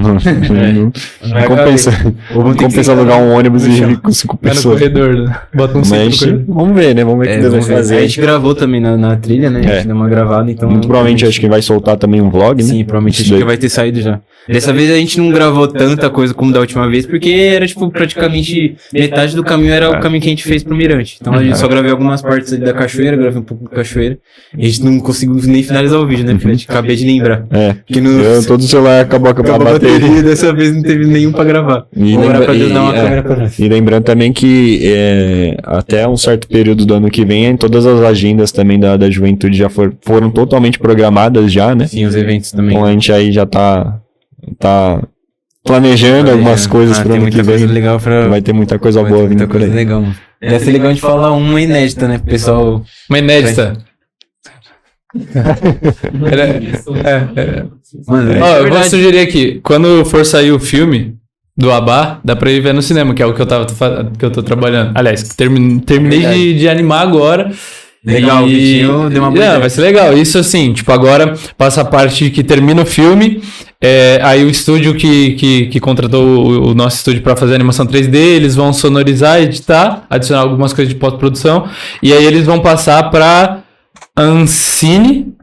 Aí a Ancine aprovando, eles vão pegar e vão mandar pro cinema. Nossa, legal. Ou, no pior dos casos, tipo, não vai pro cinema, ou vai pra, tipo, uma salinha lá em Pirassoiaba da Serra, ou se não vai pra algum streaming e a gente pode ver. Quem informa a gente vai atrás de... É da hora. É legal. Então, se você tiver uma ideia, alguma coisa assim, pode mandar nos comentários. Se quiser ver o trailer, só coloca aí Abá e sua banda. Abá e sua banda. É isso aí. Pra galera que não entende, eu falo que você trabalha. Eu com faço isso. animação. A galera vai falar, "Cara, Eu faço animação 3D, galera. Sou animador 3D. Sou eu e mais uma equipe, tá? Não é um filme que eu fiz sozinho, não, pelo amor de Deus. Não tem como. Acho que é isso, né, mano? Abá e sua banda. É isso aí, mano. E se vocês. É muito legal também vocês interagirem bastante nos comentários, gente, porque a gente lê toda vez a gente dá uma olhadinha lá pra ver se tá tudo certo. Deixa o like. A meta de inscritos que ganhamos. a meta. Galera, a meta de 1.000 inscritos, pelo amor de Deus, mano. Eu acho que a gente Até já o vai final estar do ano, próximo. até o final do ano. Já deve ter passado, em nome de Jesus. Tá quanto, Johnny? Johnny é o nosso... Fala, Lombardi. Não, mas tá travado nesse 930 aí, mano. Ah, não, Os é porque, caras- tipo, cada episódio, depois desse do pastor, vai chegar em 1.000 e... Bom, se Deus Vai quiser. ficar, já vai estar em 1 milhão. 931. 931. Agredi, a culpa não é minha. Mano, graças a Deus a gente não teve ainda um momento. Não, de- teve um, né? Ah, é verdade, Quando teve chegou no um- 900, teve alguém se inscreveu e foi pro 890. Aqueles caras, não, teve uma vez lá que a gente tava chegando a 900, aí piscou lá, do nada a gente tava verdade. com 900 e o número de like tava 2.4 milhões de likes. É No negócio, eu verdade. tirei um print YouTube bem rápido. bugou, mano. Porque não sei o que aconteceu. Acho que o YouTube tá profetizando também lá. Não, ele olhou pra gente do nada e falou: esse canal aí é o canal do. Qual é o nome do youtuber famoso lá que doa a casa pra todo mundo? O Mr. Beast. Aí ele falou: vamos dar o mesmo número de like pra ele. Aí eu já printei. Já printei e já deixei certo. Sim, mano, mas é isso aí, gente. Se inscrevem, por favor. O Rafa vai invadir aí. Fala aí, Rafa. Mas é isso aí, gente. Deixa o like, compartilha e Vamos continuar. temos um episódio muito especial de inscritos. É verdade. É isso aí, tá chegando. Estamos maquinando, analisando as logísticas, Encaixando as peças. envolvendo autoridades aí. Autoridades. Pode passar, Rafa. Pode passar. aí, A galera já conhece a Aqui tá em Você casa. é o coruja mesmo. É o coruja, cara. Você pode também. Eu tenho lencinho aqui também, Rafa. Tem lencinho também. Se você precisar. Vale pra ele. Tá na Gente, mão. mas é isso, gente. Então, Quem sabe faz ao vivo. e o endereço também da Igreja Evangélica Canaã, pra você que tem muita curiosidade. Nossa, esses irmãos são muito Que é? abençoados. Você lembra, Juninho? Oi? Você sabe? Na Goiás, número 160. É isso aí, 160. Galera, pede o endereço da minha igreja. Gente, também é legal salientar que a gente tá gravando aqui num domingo, após o aniversário do Madrigal, e quem foi o preletor da manhã foi o pastor Arcélio. Curiosidades dos backstage. É isso. Então também, o trabalho pro Juninho, ele vai colocar o link do aniversário do Madrigal, que você clica no link, você vai ter a possibilidade abençoada, olha a tecnologia ajudando, de ver um culto que o pastor Arcélio, né, fez a administração. Da igreja aí embaixo também, se você se inscrever, dá pra você ver o nosso congresso desse ano também, começar a ver as retrospectivas do ano, né, galera? Chegando no final do ano aqui, tem as retrospectivas. Ia ser legal pra gente colocar também o vídeo da retrospectiva, né? Que é um linkzinho pra gente Seria legal. Legal, lançar depois colocar lá da no retrospectiva, isso. canal, né? Legal. Mas é isso, gente. Por favor, estamos todos juntos nessa. Sem mais nada a acrescentar. Pastor, eu tenho uma dúvida. Após você, eu acho que é legal você falar como você prepara a sua administração e também depois, como que é o pós? Tipo assim, eu conheço alguns pastores que às vezes, tipo, pós-administração sente um cansaço, dá uma vontade de só ficar mansinho, descansando. Como que é o seu pré e o seu pós-administração? Então, em relação a começar de trás para frente, não sou diferente de nenhum deles. Realmente, a ministração da palavra de Deus, por alguma razão, ela suga vitalidade. Eu entendo bem aquela passagem bíblica quando Jesus disse que a mulher tocou nele, ele disse, eu senti quando de mim saiu virtude. Então, Paulo usa uma expressão muito interessante também sobre o ensino da palavra. Ele diz, os que labutam no ministério do ensino da palavra. Essa palavra labutar é trabalho pesado. Uhum. Então, por alguma razão, o ensino da palavra, ele te suga demais. Espiritualmente, emocionalmente, porque é um envolvimento emocional, e fisicamente. Por exemplo, no calor que está hoje, eu suei em bicas, né? Eu cheguei, a camisa, o blazer, tudo. Sou até do paninho.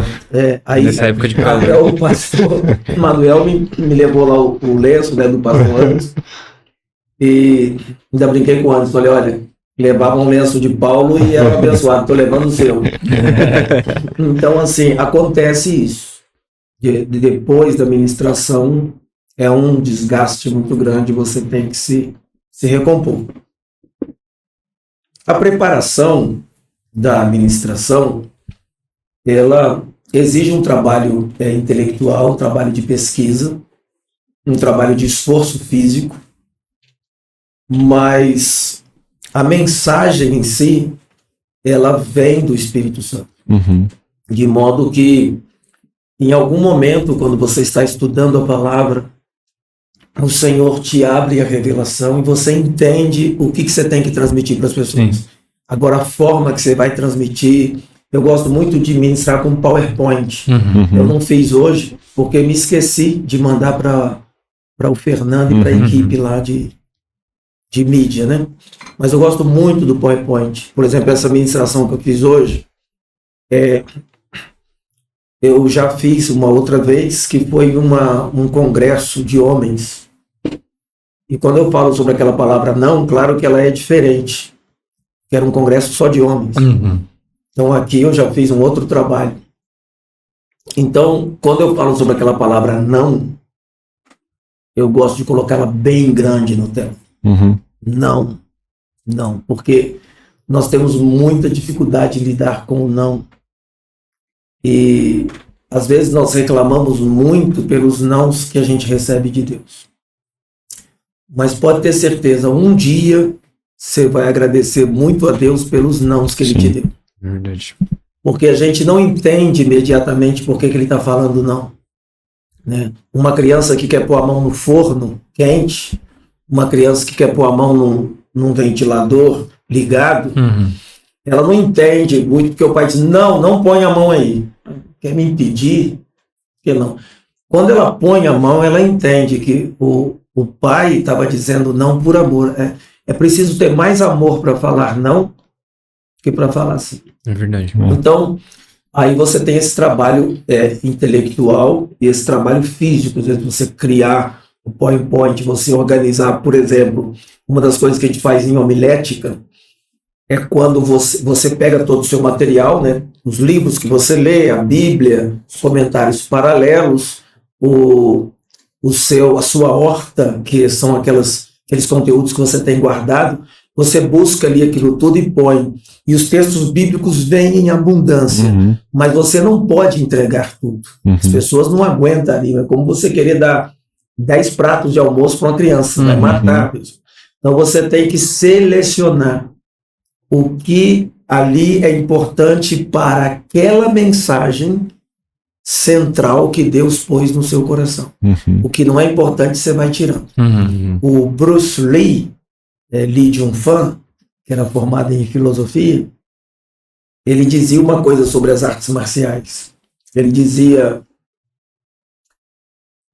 um escultor, ao fazer uma imagem, não acrescenta nada à sua obra. Ele apenas tira o excesso, até que a verdade apareça. É verdade. Eu achei muito interessante isso, porque um dos trabalhos do preparo da mensagem é tirar o excesso. Então vamos supor que você vai falar sobre amor, tem 1 milhão de textos falando sobre amor, mas você não pode colocar tudo. Quais são os textos que falam sobre amor, que vão ajudar as pessoas que estão te ouvindo? O pregador que está servindo a Cristo, ele tem que ter em mente que o mais importante não é impressionar o auditório.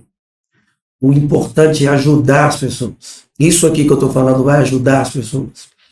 Então você tem que ser muito seletivo.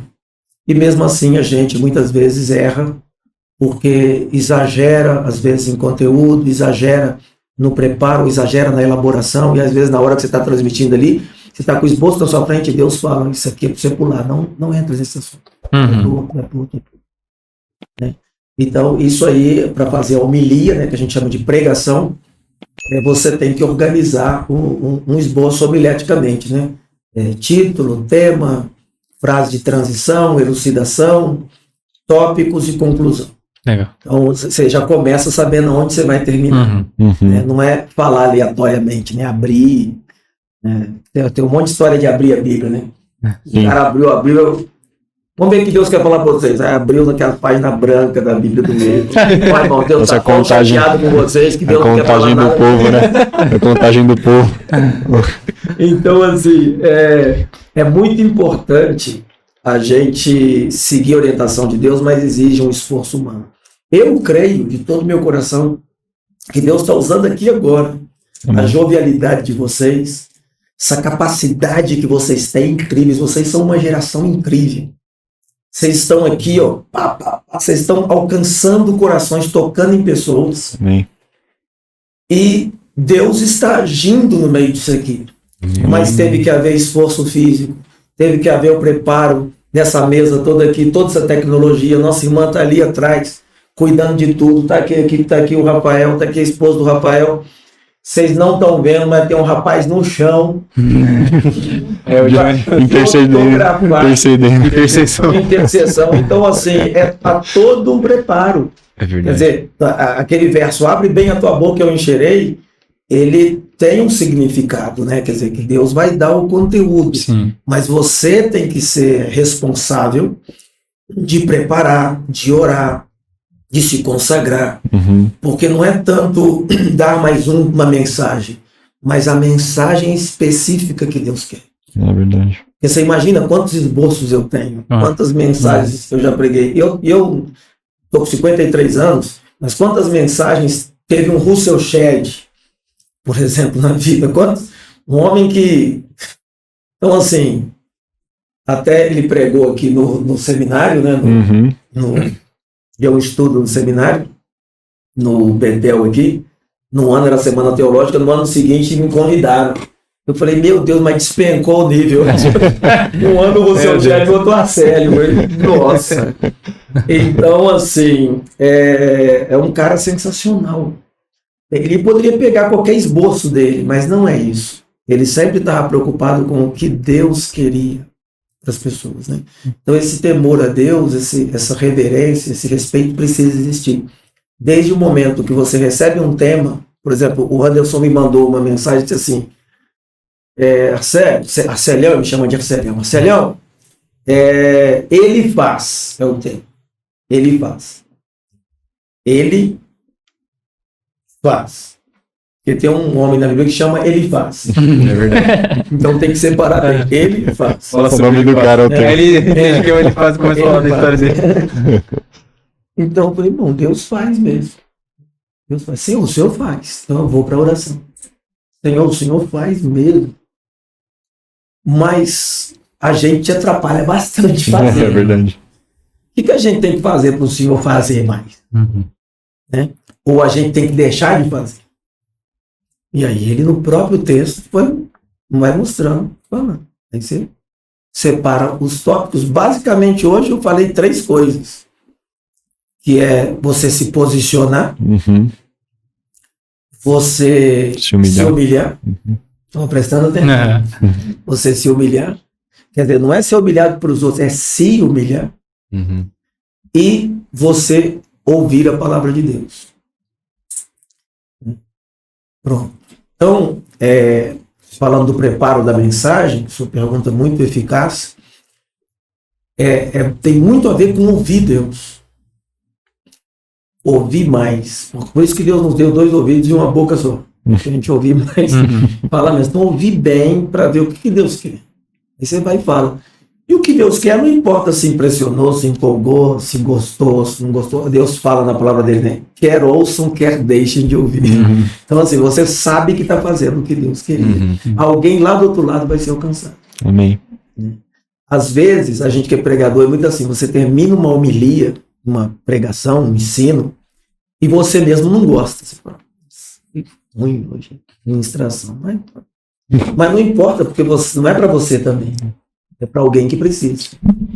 Eu encontrei agora no shopping uma senhora com a filha dela, me parece. Eu não sei se a moça era filha dela. E eu estava almoçando e elas vieram falar comigo. Disseram, pastor, desculpa atrapalhar o seu almoço. Eu só queria dizer isso. O que o Senhor ministrou hoje mudou minha vida. Me alcançou num nível que eu não podia imaginar. Eu fui muito abençoada. E os olhos dela ali equilibrando as lágrimas. Aquilo para quem faz algo, qual o prazer de vocês? Que as pessoas lá sejam abençoadas. Que as pessoas se inscrevam e inscrevam outros. Que elas marquem, não é só para ter like, para ter crescimento, é para que elas marquem outros porque vocês querem que o máximo de jovens, o máximo dessa galera seja alcançada, tocada, abençoada. Sim. Quantos podem estar hoje pensando em tirar a vida? É verdade. E pode desistir desse caminho horroroso contra si mesmo, entender que é valioso para Deus, que é um projeto de Deus, que não é uma ameba super desenvolvida, que não existe por acaso, que existe por algo, né? É muito interessante, né? Parmênides falava, nada vem do nada. Se nada vem do nada, por que existe algo e não nada? É verdade. Então, você tem um propósito. Você existe com um propósito. Eu estava falando na pregação lá, do Fujivik. Eu não lembro o primeiro nome dele. Fujivik não tinha braços nem pernas. E veja quanta gente ele abençoou. E talvez só porque não tem braços e pernas. Talvez se tivesse os braços e pernas, não alcançaria tanto quanto alcança. E é casado, tem esposa, tem filhos e vive intensamente. Então, gente, isso daqui não é um evento. Não vai com um evento, um negócio. Não, a ponta dessa fila, a ponta dessa linha, é alguém lá em algum lugar ser abençoado. É verdade. Um jovem falar, quer saber? Eu vou buscar esse Deus que esses caras falaram. Amém. Amém. Quem sabe ele é o meu pai, pai do meu espírito, o pai que eu não conheci. Então, a mensagem, né? A pregação perguntou, era tão técnica, era só falar do sermão. Não, que isso, pastor. Mas eu queria aproveitar para dizer isso, que é ouvir o coração de Deus. É ouvir o que está sendo dito na sala do trono e transmitir. É isso aí. Pastor, uma outra coisa que eu acho muito legal, assim, do senhor falar também, porque assim, eu também gosto muito de escrever, né? Eu já escrevo algumas coisas, só que eu também aposto que alguém que tá assistindo também deve ter essa curiosidade. Você tem alguma dica, assim, pra quem quer começar a escrever, assim, sabe? Procurar a direção certa, assim, você tem A primeira dica é começar a escrever. É um avanço. Porque tem uma frase que me acompanha muito, que é: começar é 50%. As pessoas que ficam esperando o tempo melhorar para começar, elas nunca começam. É verdade. Por isso que se diz que o cemitério é o lugar mais rico da cidade. Porque lá estão sepultados livros que nunca foram escritos, projetos que nunca saíram da gaveta. Então, comece. Para uma longa caminhada, dê o primeiro passo. Como é que começa um prédio? Começa com a primeira pedra. Como é que começa um livro? Começa com uma ideia. E você começa a escrever. E deixa fluir, porque nós somos criados imagem e semelhança de Hashem, de Deus. Então, Deus é o Criador, e Ele pôs em nós essa característica criativa. Só que a gente tem que deixar fluir. Tirar o que impede e deixar fluir. Então, a primeira coisa é começar. A segunda coisa, você vai precisar separar um tempo, de preferência sistemático, para escrever. Então, todo dia eu escrevo um pouco, dentro do mesmo assunto. Eu tenho que saber onde eu quero chegar, que era a última coisa que eu ia dizer. Então, todo dia eu escrevo um pouco. É melhor escrever um pouquinho todo dia, ou um pouquinho toda semana. Por exemplo, toda terça-feira de manhã eu vou tirar para escrever, do que eu escrever muito hoje e depois largar para lá, jogar numa gaveta e largar para lá. Então eu tenho que ter aquilo sistemático de continuar escrevendo aquele assunto. E terceiro é saber onde eu quero chegar. Porque o objetivo do livro não é o escritor, é o leitor. É verdade. Então, assim, aonde que eu quero chegar com isso aqui? O que isso aqui vai fazer na vida das pessoas? E aí eu vou chegar nos finalmente. Em tudo na vida, na obra de arte, né? A beleza, ela nos impressiona, ela encanta. E de onde que nós vamos... por exemplo, o cara que está fazendo um quadro, está desenhando um quadro, ele dentro dele ele já tem a imagem final onde ele quer chegar. Mas você olhando, você fala, que rabisco que o cara está fazendo? Mas ele já tem aquilo. É assim que é Deus com a gente. Deus não está vendo a gente aqui só, Deus já está vendo a gente lá na frente. É verdade. Então esses 3 passos seriam os principais que eu daria. Claro que existe um monte de questões técnicas, que aí é outra coisa, né? Conhecer sobre literatura é interessante. Você pode se graduar em literatura, você pode fazer letras, você pode... Tem um monte de coisa que você pode fazer. Você pode, por exemplo, aí vai ter que se conectar com uma editora, você vai ter que pensar em diagramação, você vai ter... São outros aspectos, mas eu acho menos importante do que dizer para alguém que está querendo começar a escrever: comece a escrever. Comece, escreva. Não espere, fique esperando. Não vou esperar quando estiver pronto. Isso não é verdade. Pastor, agora pra gente voltar a falar um pouco também da sua história, acho que tá sendo riquíssimo para todo mundo que tá aqui. Demais. Ouvir essas experiências. Então, a partir do momento que você saiu do Betel, essa jornada que você já era pastor quando foi para lá? Não. Como é que foi essa parte de consagração? Então, no Betel, a gente estudava de segunda à noite até sexta-noite. No sábado e no domingo, a gente ia para o campo missionário e voltávamos segunda de manhã. Então, todos os seminaristas, na época tinha quase 300 seminaristas, entre homens e mulheres, a gente ia para os campos. Então, tinha gente que ia para Recife, tinha gente que ia para Natal, tinha gente que ia para o interior ali da Paraíba mesmo. E tinha gente que ia ali mesmo pro centro, para um bairro ali perto, e a gente ia em grupos, então tinha uma escala. Quando o seminarista já estava assim com uma certa experiência, a diretoria do seminário, os pastores e os líderes, e a dona Lídia, colocava a pessoa já para liderar uma igreja. Porque muitas igrejas do Betel brasileiro eram lideradas por alunos do Betel. Então, em 1999, eu pastorei a minha primeira igreja. A primeira igreja que eu pastorei foi a igreja do Betel brasileiro, num bairro de João Pessoa chamado Mangabeira. Eu já tinha ido para muitos outros, mas eu ia com a equipe. Mas em Mangabeira eu fui colocado como líder. Então, fiz no primeiro batismo que eu fiz, eu tenho vontade de falar essas coisas e mostrar.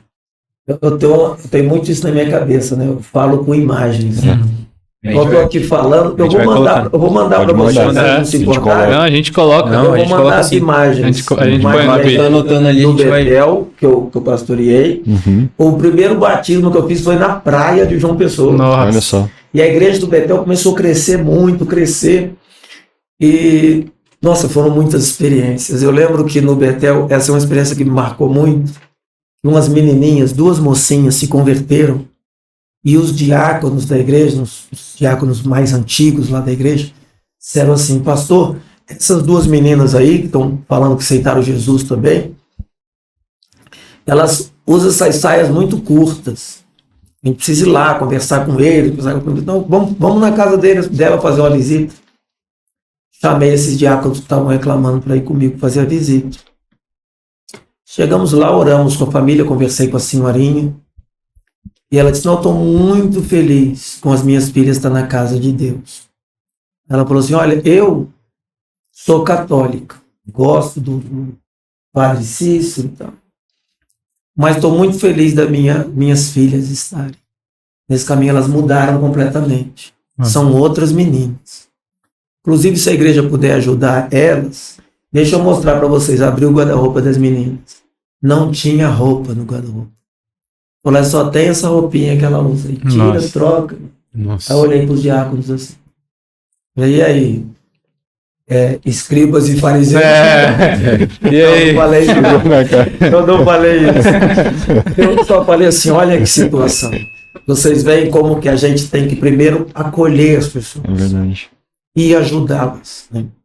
Então começou a crescer muito a igreja. E começamos a batizar muita gente na praia. Aí tem a foto que eu vou mandar para vocês. Aí terminou, né, a formatura. Formatura foi o meu paraninfo. O paraninfo da formatura foi o Gesiel Gomes, das Assembleias de Deus. Aquele pregador fantástico, né? Nordestino, né? Prega, parece que está fazendo um repente, faz aquele jogo com as palavras. Ele é incrível. Ele pregou na minha formatura.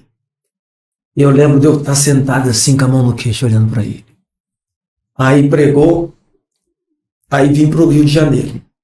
Aí a minha igreja me recebeu de volta. E eu comecei a abrir igrejas da Ceifa. Aí uma das igrejas da Ceifa que eu abri foi na região serrana do Rio. Região serrana do Rio tem 7 cidades ali. As 3 principais, ou maiores, né? Não principais, mas maiores: Friburgo, Teresópolis e Petrópolis. Eu estou em Teresópolis, atualmente. Mas em Friburgo eu abri uma igreja com 14 pessoas que já eram cristãs.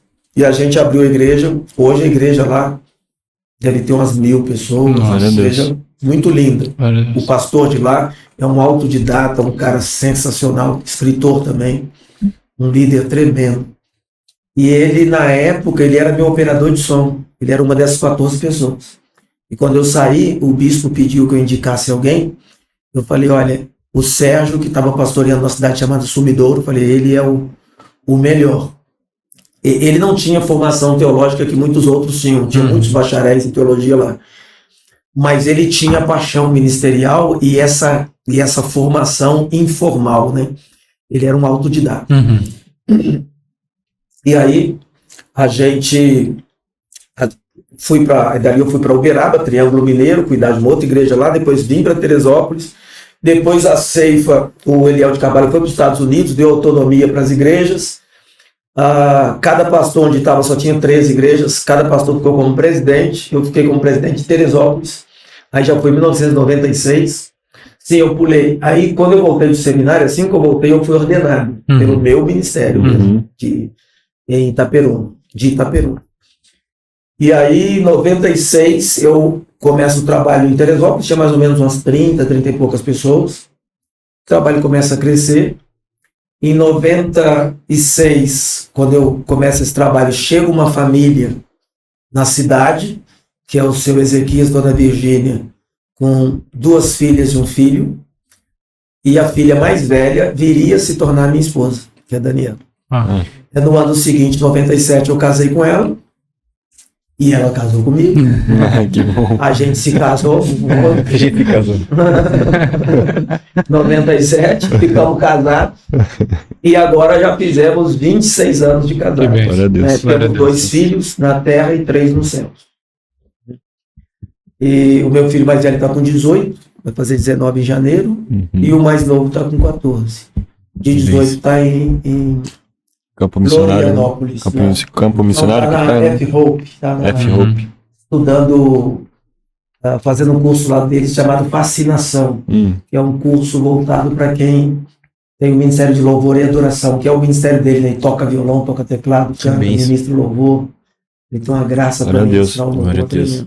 A gente mandou ele para lá e ele está voltando agora dia 10 de dezembro. Está quase lá. Está quase lá. E ele está contando os dias. Tá sofrendo, cuidado. Meu Deus. E pastor, e como que foi a sua caminhada com a Colheita Church? Então, aí o que aconteceu? Com a autonomia, a gente manteve o nome Ceifa por muito tempo, até que a gente teve uma orientação de Deus de mudar o nome para Colheita.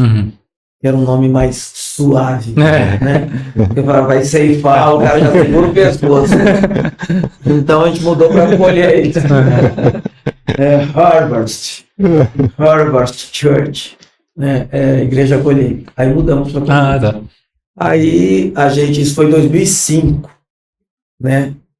Estamos em 2023, já 18 anos já. Bastante tempo. De nome Colheita. O tempo passa. Passa muito Você está com 25. 25, então. Você estava com 7 anos. Vamos mudar o nome para Colheita. 7 aninhos só. 7 aninhos e o pastor fazendo colheita. E aí, Juninho, vamos para as perguntas? Bora, pode ser. Se o senhor tem alguma pergunta pra gente, que a gente da última vez a gente esqueceu de falar com o David Daniel sobre isso, né? Mas o senhor tem alguma pergunta pra gente que o senhor queira saber? Então, eu até tenho, mas eu já fiz todas pro Rafael. E ele já me respondeu. Boa, Rafa. Boa, então foi o escudo. O Rafa foi o escudo. No caminho pra cá. E alguém que tá atrás das câmeras, alguém tem uma pergunta também? Que hoje temos até um... Acho que a Carol quer perguntar, né? Alguma dúvida de hebraico, Ju? Alguma dúvida de hebraico? Eu coloquei uma pergunta minha nas perguntas. Então, nossa, tá mó ponte, né? Tudo tá interligado. Legal. Você tem uma pergunta, Rafa? Eu ia comentar, pastor, sobre aquilo que a gente... Na verdade, uma coisa que eu sempre gosto, eu vou falar, você repete aí. Isso. Que é você ter uma visão que, como o pastor vê e como ele pode fazer para o jovem, de que não deixar, na verdade, não separar vida cristã só dentro da igreja e colocar isso como vida cristã secular. Como que eu faço o meu trabalho? Eu sei que o pastor nas pregações dele fala sempre com essa visão. Eu acho que é legal a gente trazer isso com muita força.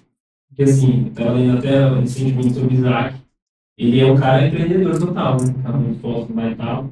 E existe essa distinção, cara, para de achar que você é crente só na igreja.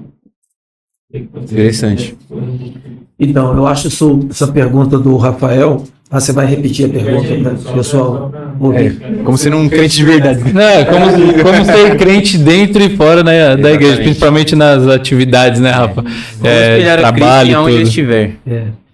Esse problema, ele nasce muito de uma visão ocidentalizada de que o que é espiritual está de um lado e o que é secular está de outro, de que são duas coisas. Em hebraico é curioso, porque em hebraico não existe secular e espiritual. Tudo é espiritual. Ir levar o lixo para fora de casa é um ato espiritual. Ajudar minha esposa, que está com um bebezinho novo, e eu trocar a fralda do nosso bebê, porque não é dela, é nosso, ela não fez sozinha. Então, eu trocar a fralda do bebê é um ato espiritual. Ajudar com a lavar a louça em casa é um ato espiritual.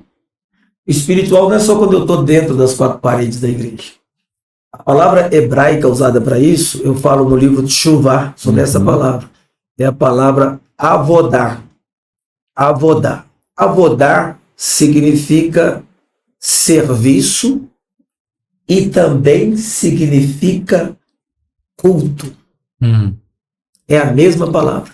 Então, em hebraico, se eu digo assim que eu vou cultuar, eu vou fazer o louvor ali na igreja agora.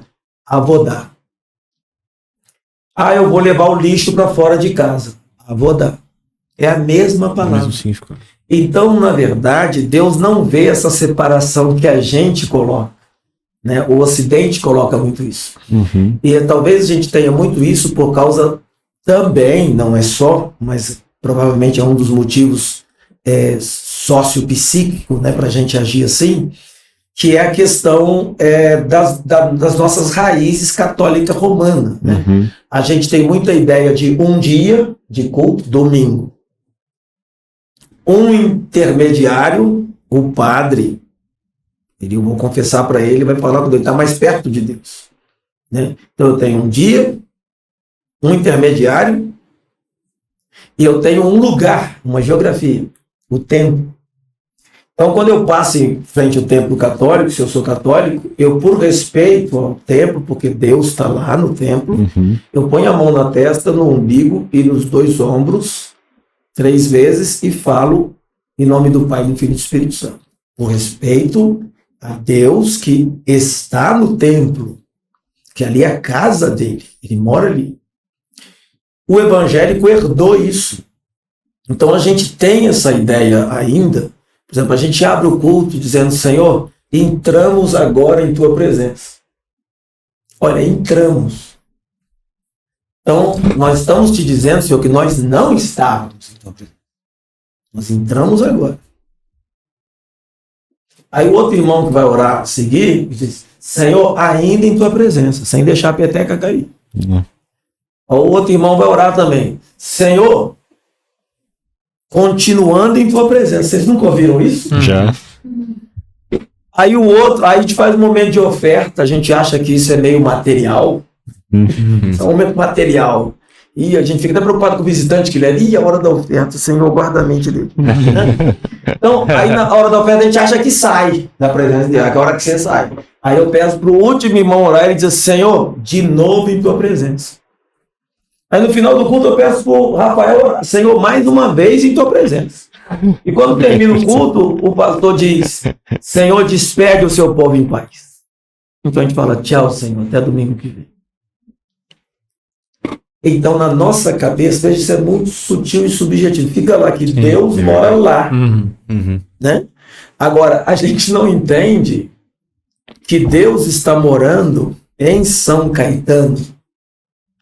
E o endereço que ele escolheu é esse aqui. Essa casa aqui, essa casa aqui, essa casa, aquela casa e as casas que estão aqui. Ele vive em nós. E Deus habita no meio de louvor do seu povo. Deus não habita em templos feitos por mãos de homens. Atos 7. Então, não tem nada a ver com o templo com Deus. Quando esvazia aquilo lá, é triste, é horrível. Nem Deus quer estar lá. Claro que ele é onipresente. Todas as coisas estão na presença dele ao mesmo tempo, passado, presente e futuro. Não estou teologizando. Eu estou explicando que a gente precisa tirar essa parede que separa o secular do espiritual da nossa cabeça. Aí eu vou entender que eu não tenho que ser necessariamente um pastor para servir a Deus, eu não tenho que ser um cantor para servir a Deus, eu não tenho que ter a voz do madrigal para servir a Deus, eu não tenho. Eu posso servir a Deus na minha profissão, que você estava falando agora do passo a animação 3D. Animação 3D. Você é sensacional. Eu fico imaginando que eu sou o quê? Eu sou zero à esquerda disso daí. Em que você é fera. Você faz uma coisa que eu não tenho a mínima chance de fazer. E você está no mundo, você está no meio onde você ali pode ser luz e sal. Então você pode ser um médico competente. Você pode ser uma enfermeira que no meio daquele corpo ali de enfermagem, na hora de fazer uma cirurgia ali, vocês pedem a bênção de Deus. Você pode ser um pedreiro sensacional. Aonde você está, você pode ser bênção. Porque a igreja é um organismo vivo. E Deus não quer que a gente seja luz da luz, não. Deus quer que a gente seja a luz do mundo. É verdade. E Dietrich Bonhoeffer, que escreveu o livro O Discípulo, foi mártir alemão de Hitler naquele período horroroso.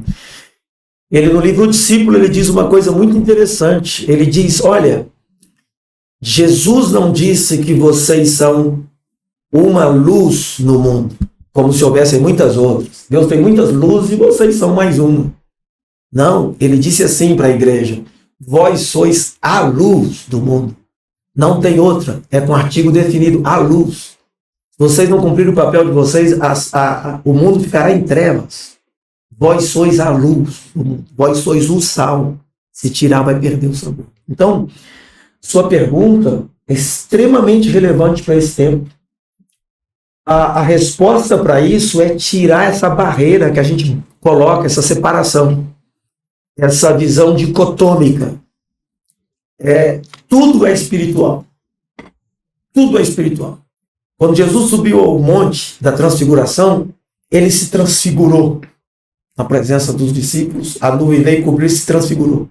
Se Jesus estivesse com uma nota de $100 no bolso, a nota teria se transfigurado com ele. Tudo é espiritual. Dinheiro é um assunto altamente espiritual. Dinheiro não fica na carteira, ele fica aqui na mente. Uma pessoa pode ter muito dinheiro, mas ser um miserável.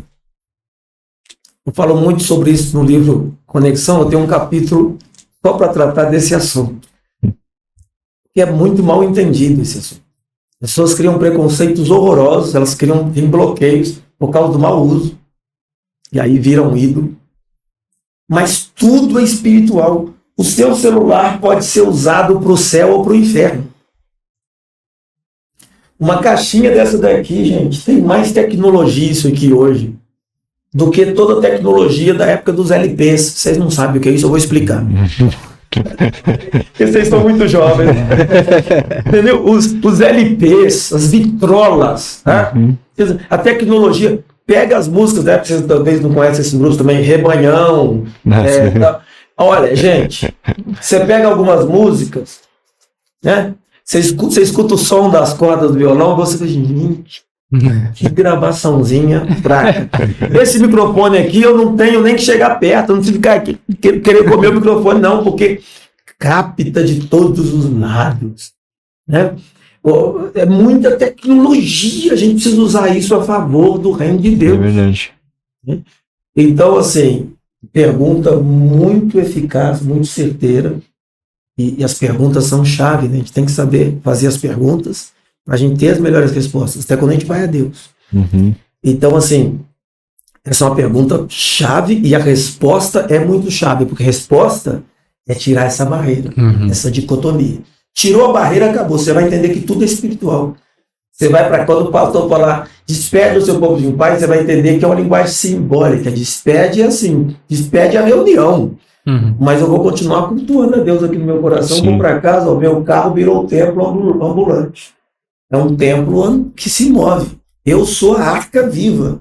Deus não está mais preso a uma caixa de madeira. Eu sou a arca. Glória a Deus. Então, quando a gente entende essas coisas, desfaz essas bobagens todas. E você entende que você pode servir a Deus em todas as áreas. Verdade. Deve ser meia-noite já, né? Isso. Na hora de falar. Meu, incrível. Então, pastor, a gente tem algumas perguntinhas aqui. Eu acho que uma delas a gente comentou. Então temos mais 3. Bom, qual foi o seu maior desafio na caminhada cristã? O maior desafio na caminhada cristã.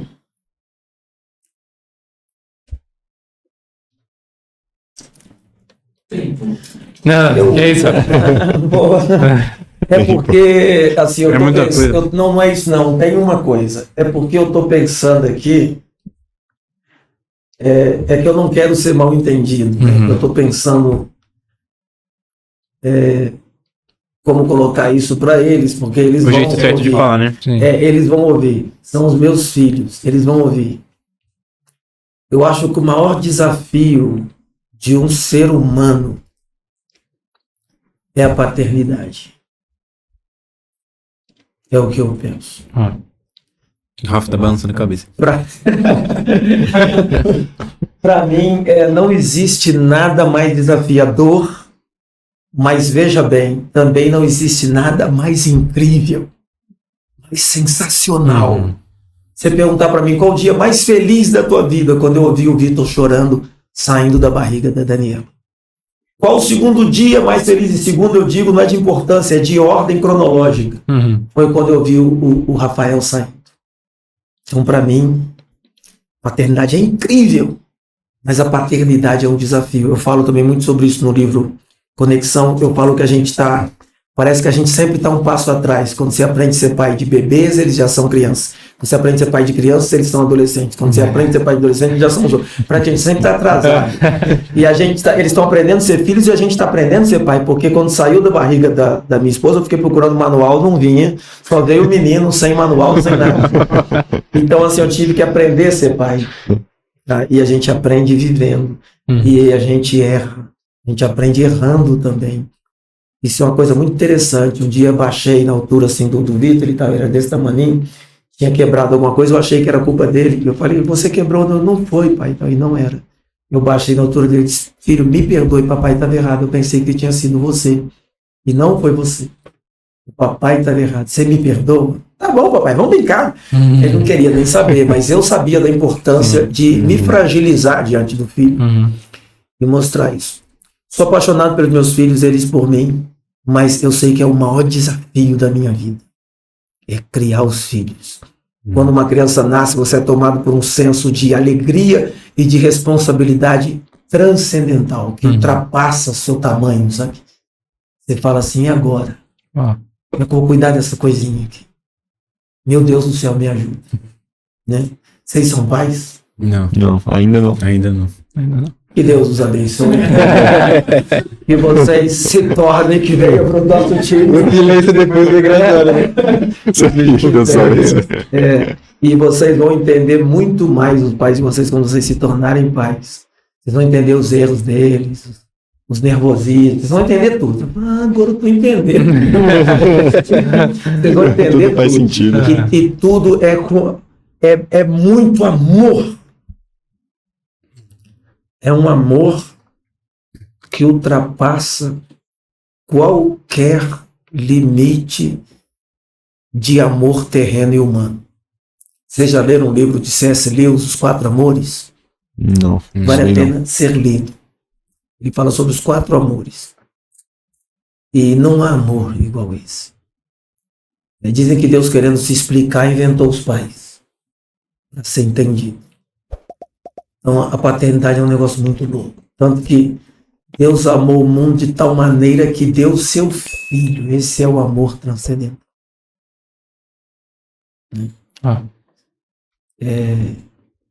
Eu não daria o meu filho por vocês. Eu amo vocês. Eu não daria.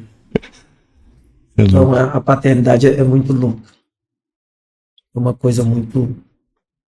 Para mim, é o maior desafio da vida. Não só cristão, mas da vida. É ser pai.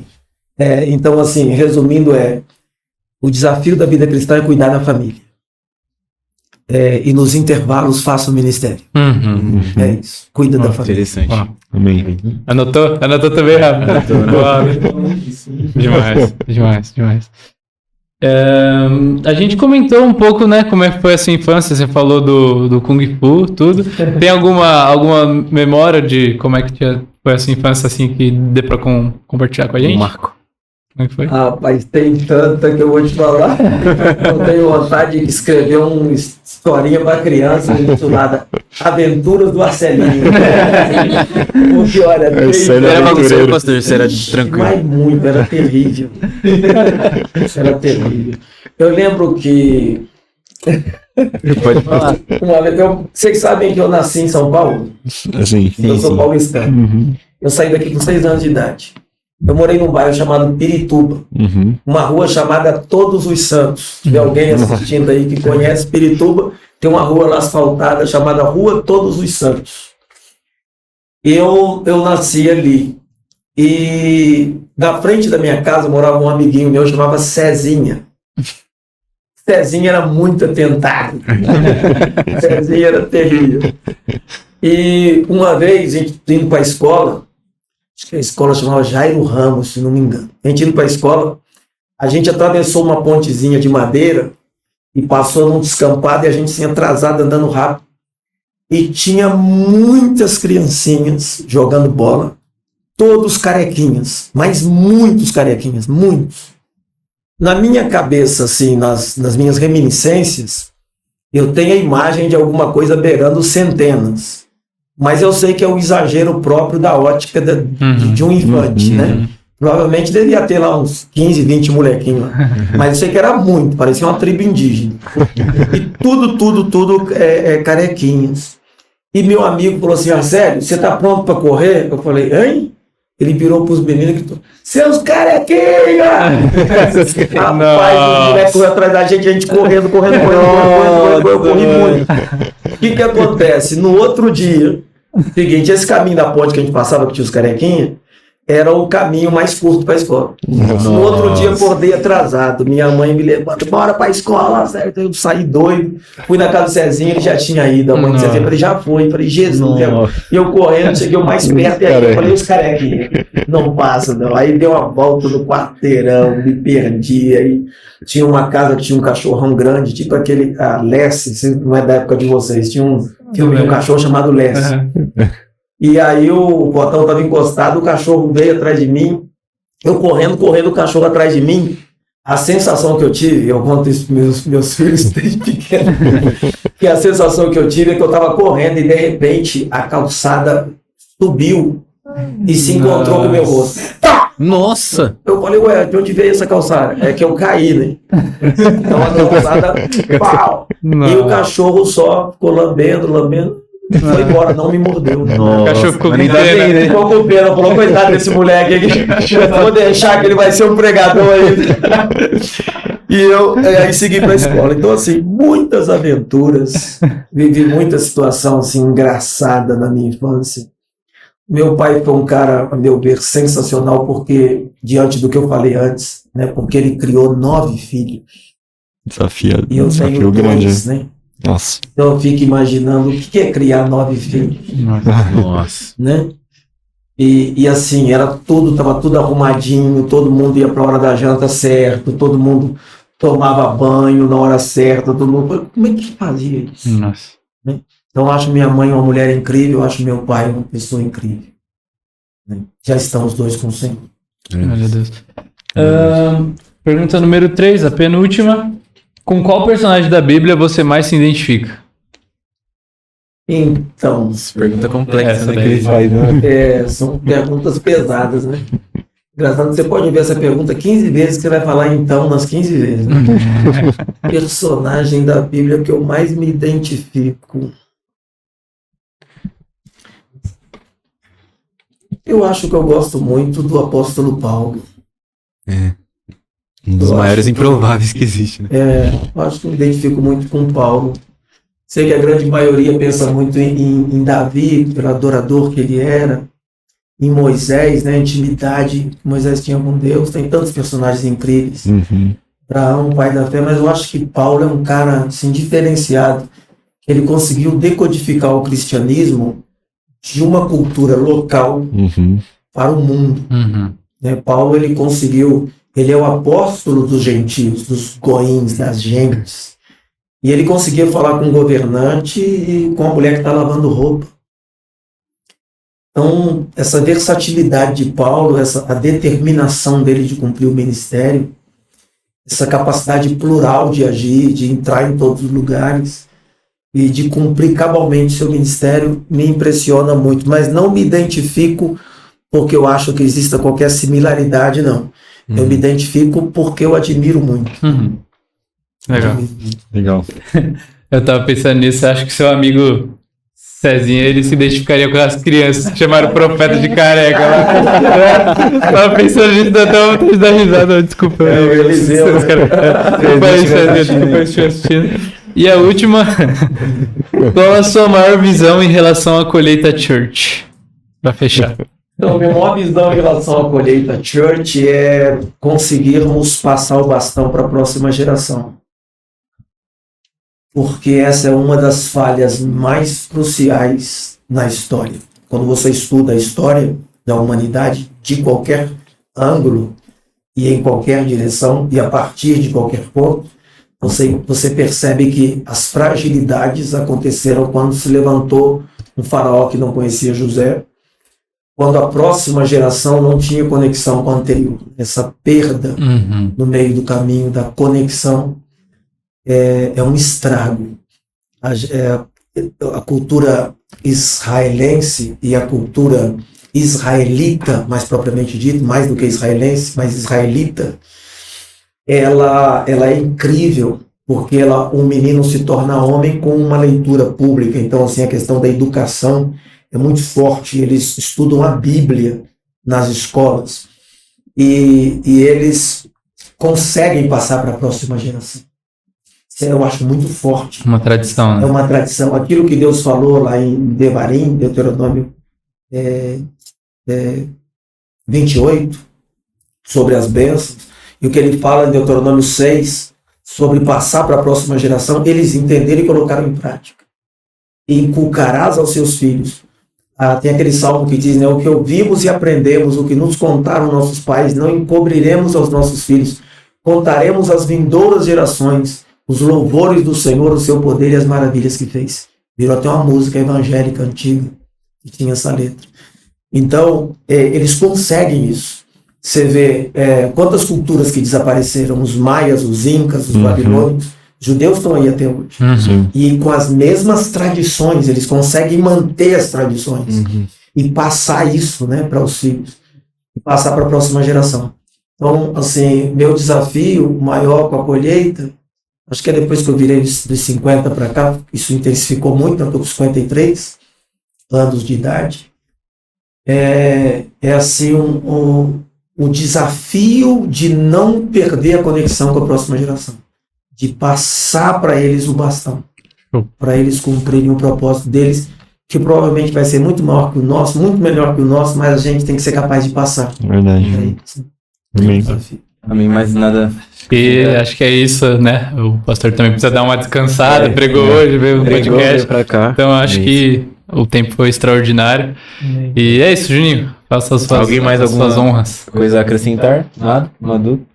Que benção. Benção. Então, pastor, a gente acostuma sempre, antes da gente finalizar, a gente pediu pro convidado fazer uma oração. Então, se o senhor puder fazer uma oração pela gente, abençoando esse episódio, que foi muito bem. Foi, glória a Deus. Pra gente finalizar. Amém, filho, com muito prazer, muita alegria. É Júnior, né? Júnior. Vitor. Felipe. E Felipe, né? Só gente abençoada, só nome abençoado. Glória a Deus. E tem Rafael também. Rafael. Tem João. Amadu. Madu. Júlia. E a Carol. E a E Carolzinha. a Carol. Claro que eu não vou lembrar o nome de mas Deus sabe.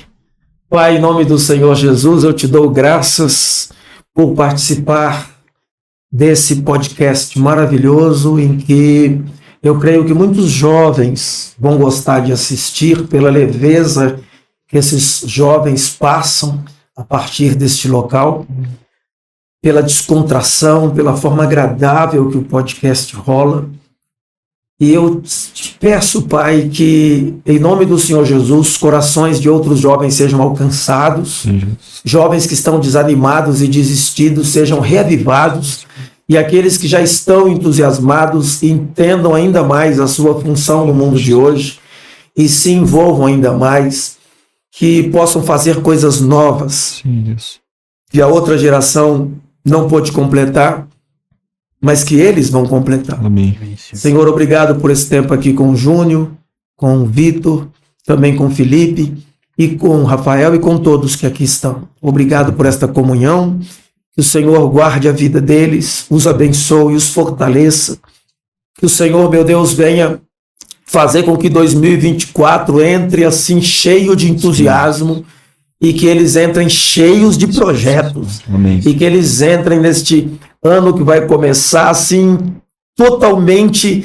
envolvidos com o propósito do teu coração e cumpram o chamado deles. E que as pessoas que nos assistem sejam abençoadas por ti. Amém, Pai. Em o nome do Senhor Jesus. Amém e amém. Amém.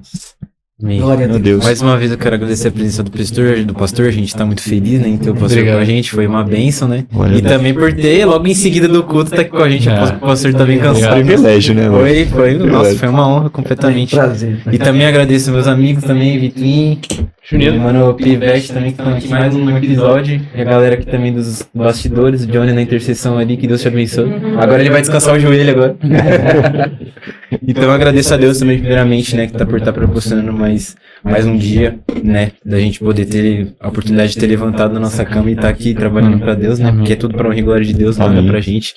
Então, agradecer também aos patrocinadores, como eu sempre digo, nada aqui é desperdiçado. Aqui depois, quando acaba isso Depois aqui, do some, Fade to Black. depois da bênção apostólica, os crentes já vai no foco central. Sim, sim.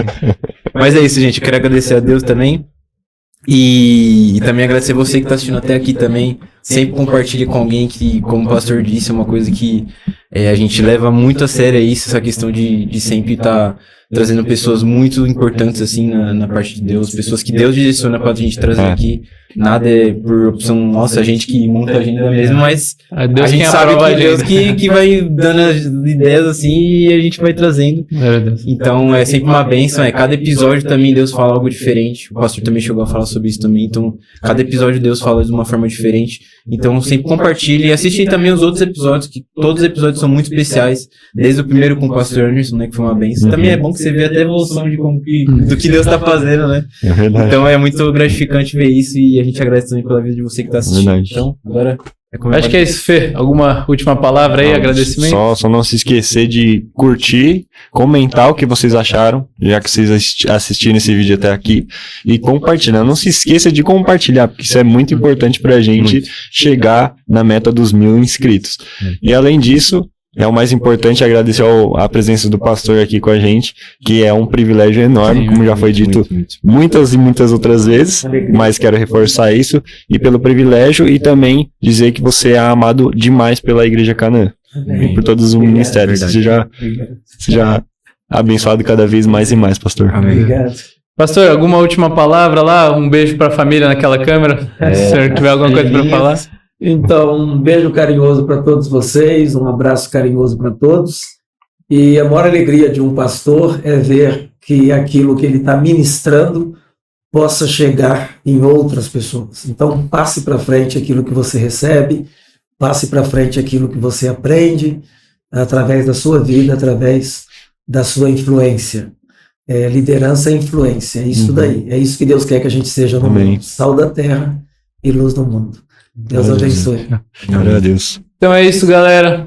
Sem mais nada a acrescentar. Lembre, na descrição do vídeo nós temos aí as informações para você estar por dentro da programação da juventude, da Igreja Canaã. Também vai estar o material, os livros abençoados do pastor Arcélio. E é isso, né? Juninho, pode finalizar? Então, sem mais nada para acrescentar, galera, uma boa semana para vocês. Lembrem-se, Deus ama você e vai fazer grandes coisas na sua vida e através da sua vida. Sem mais nada para acrescentar, Fade to Black sobe os créditos. Falou!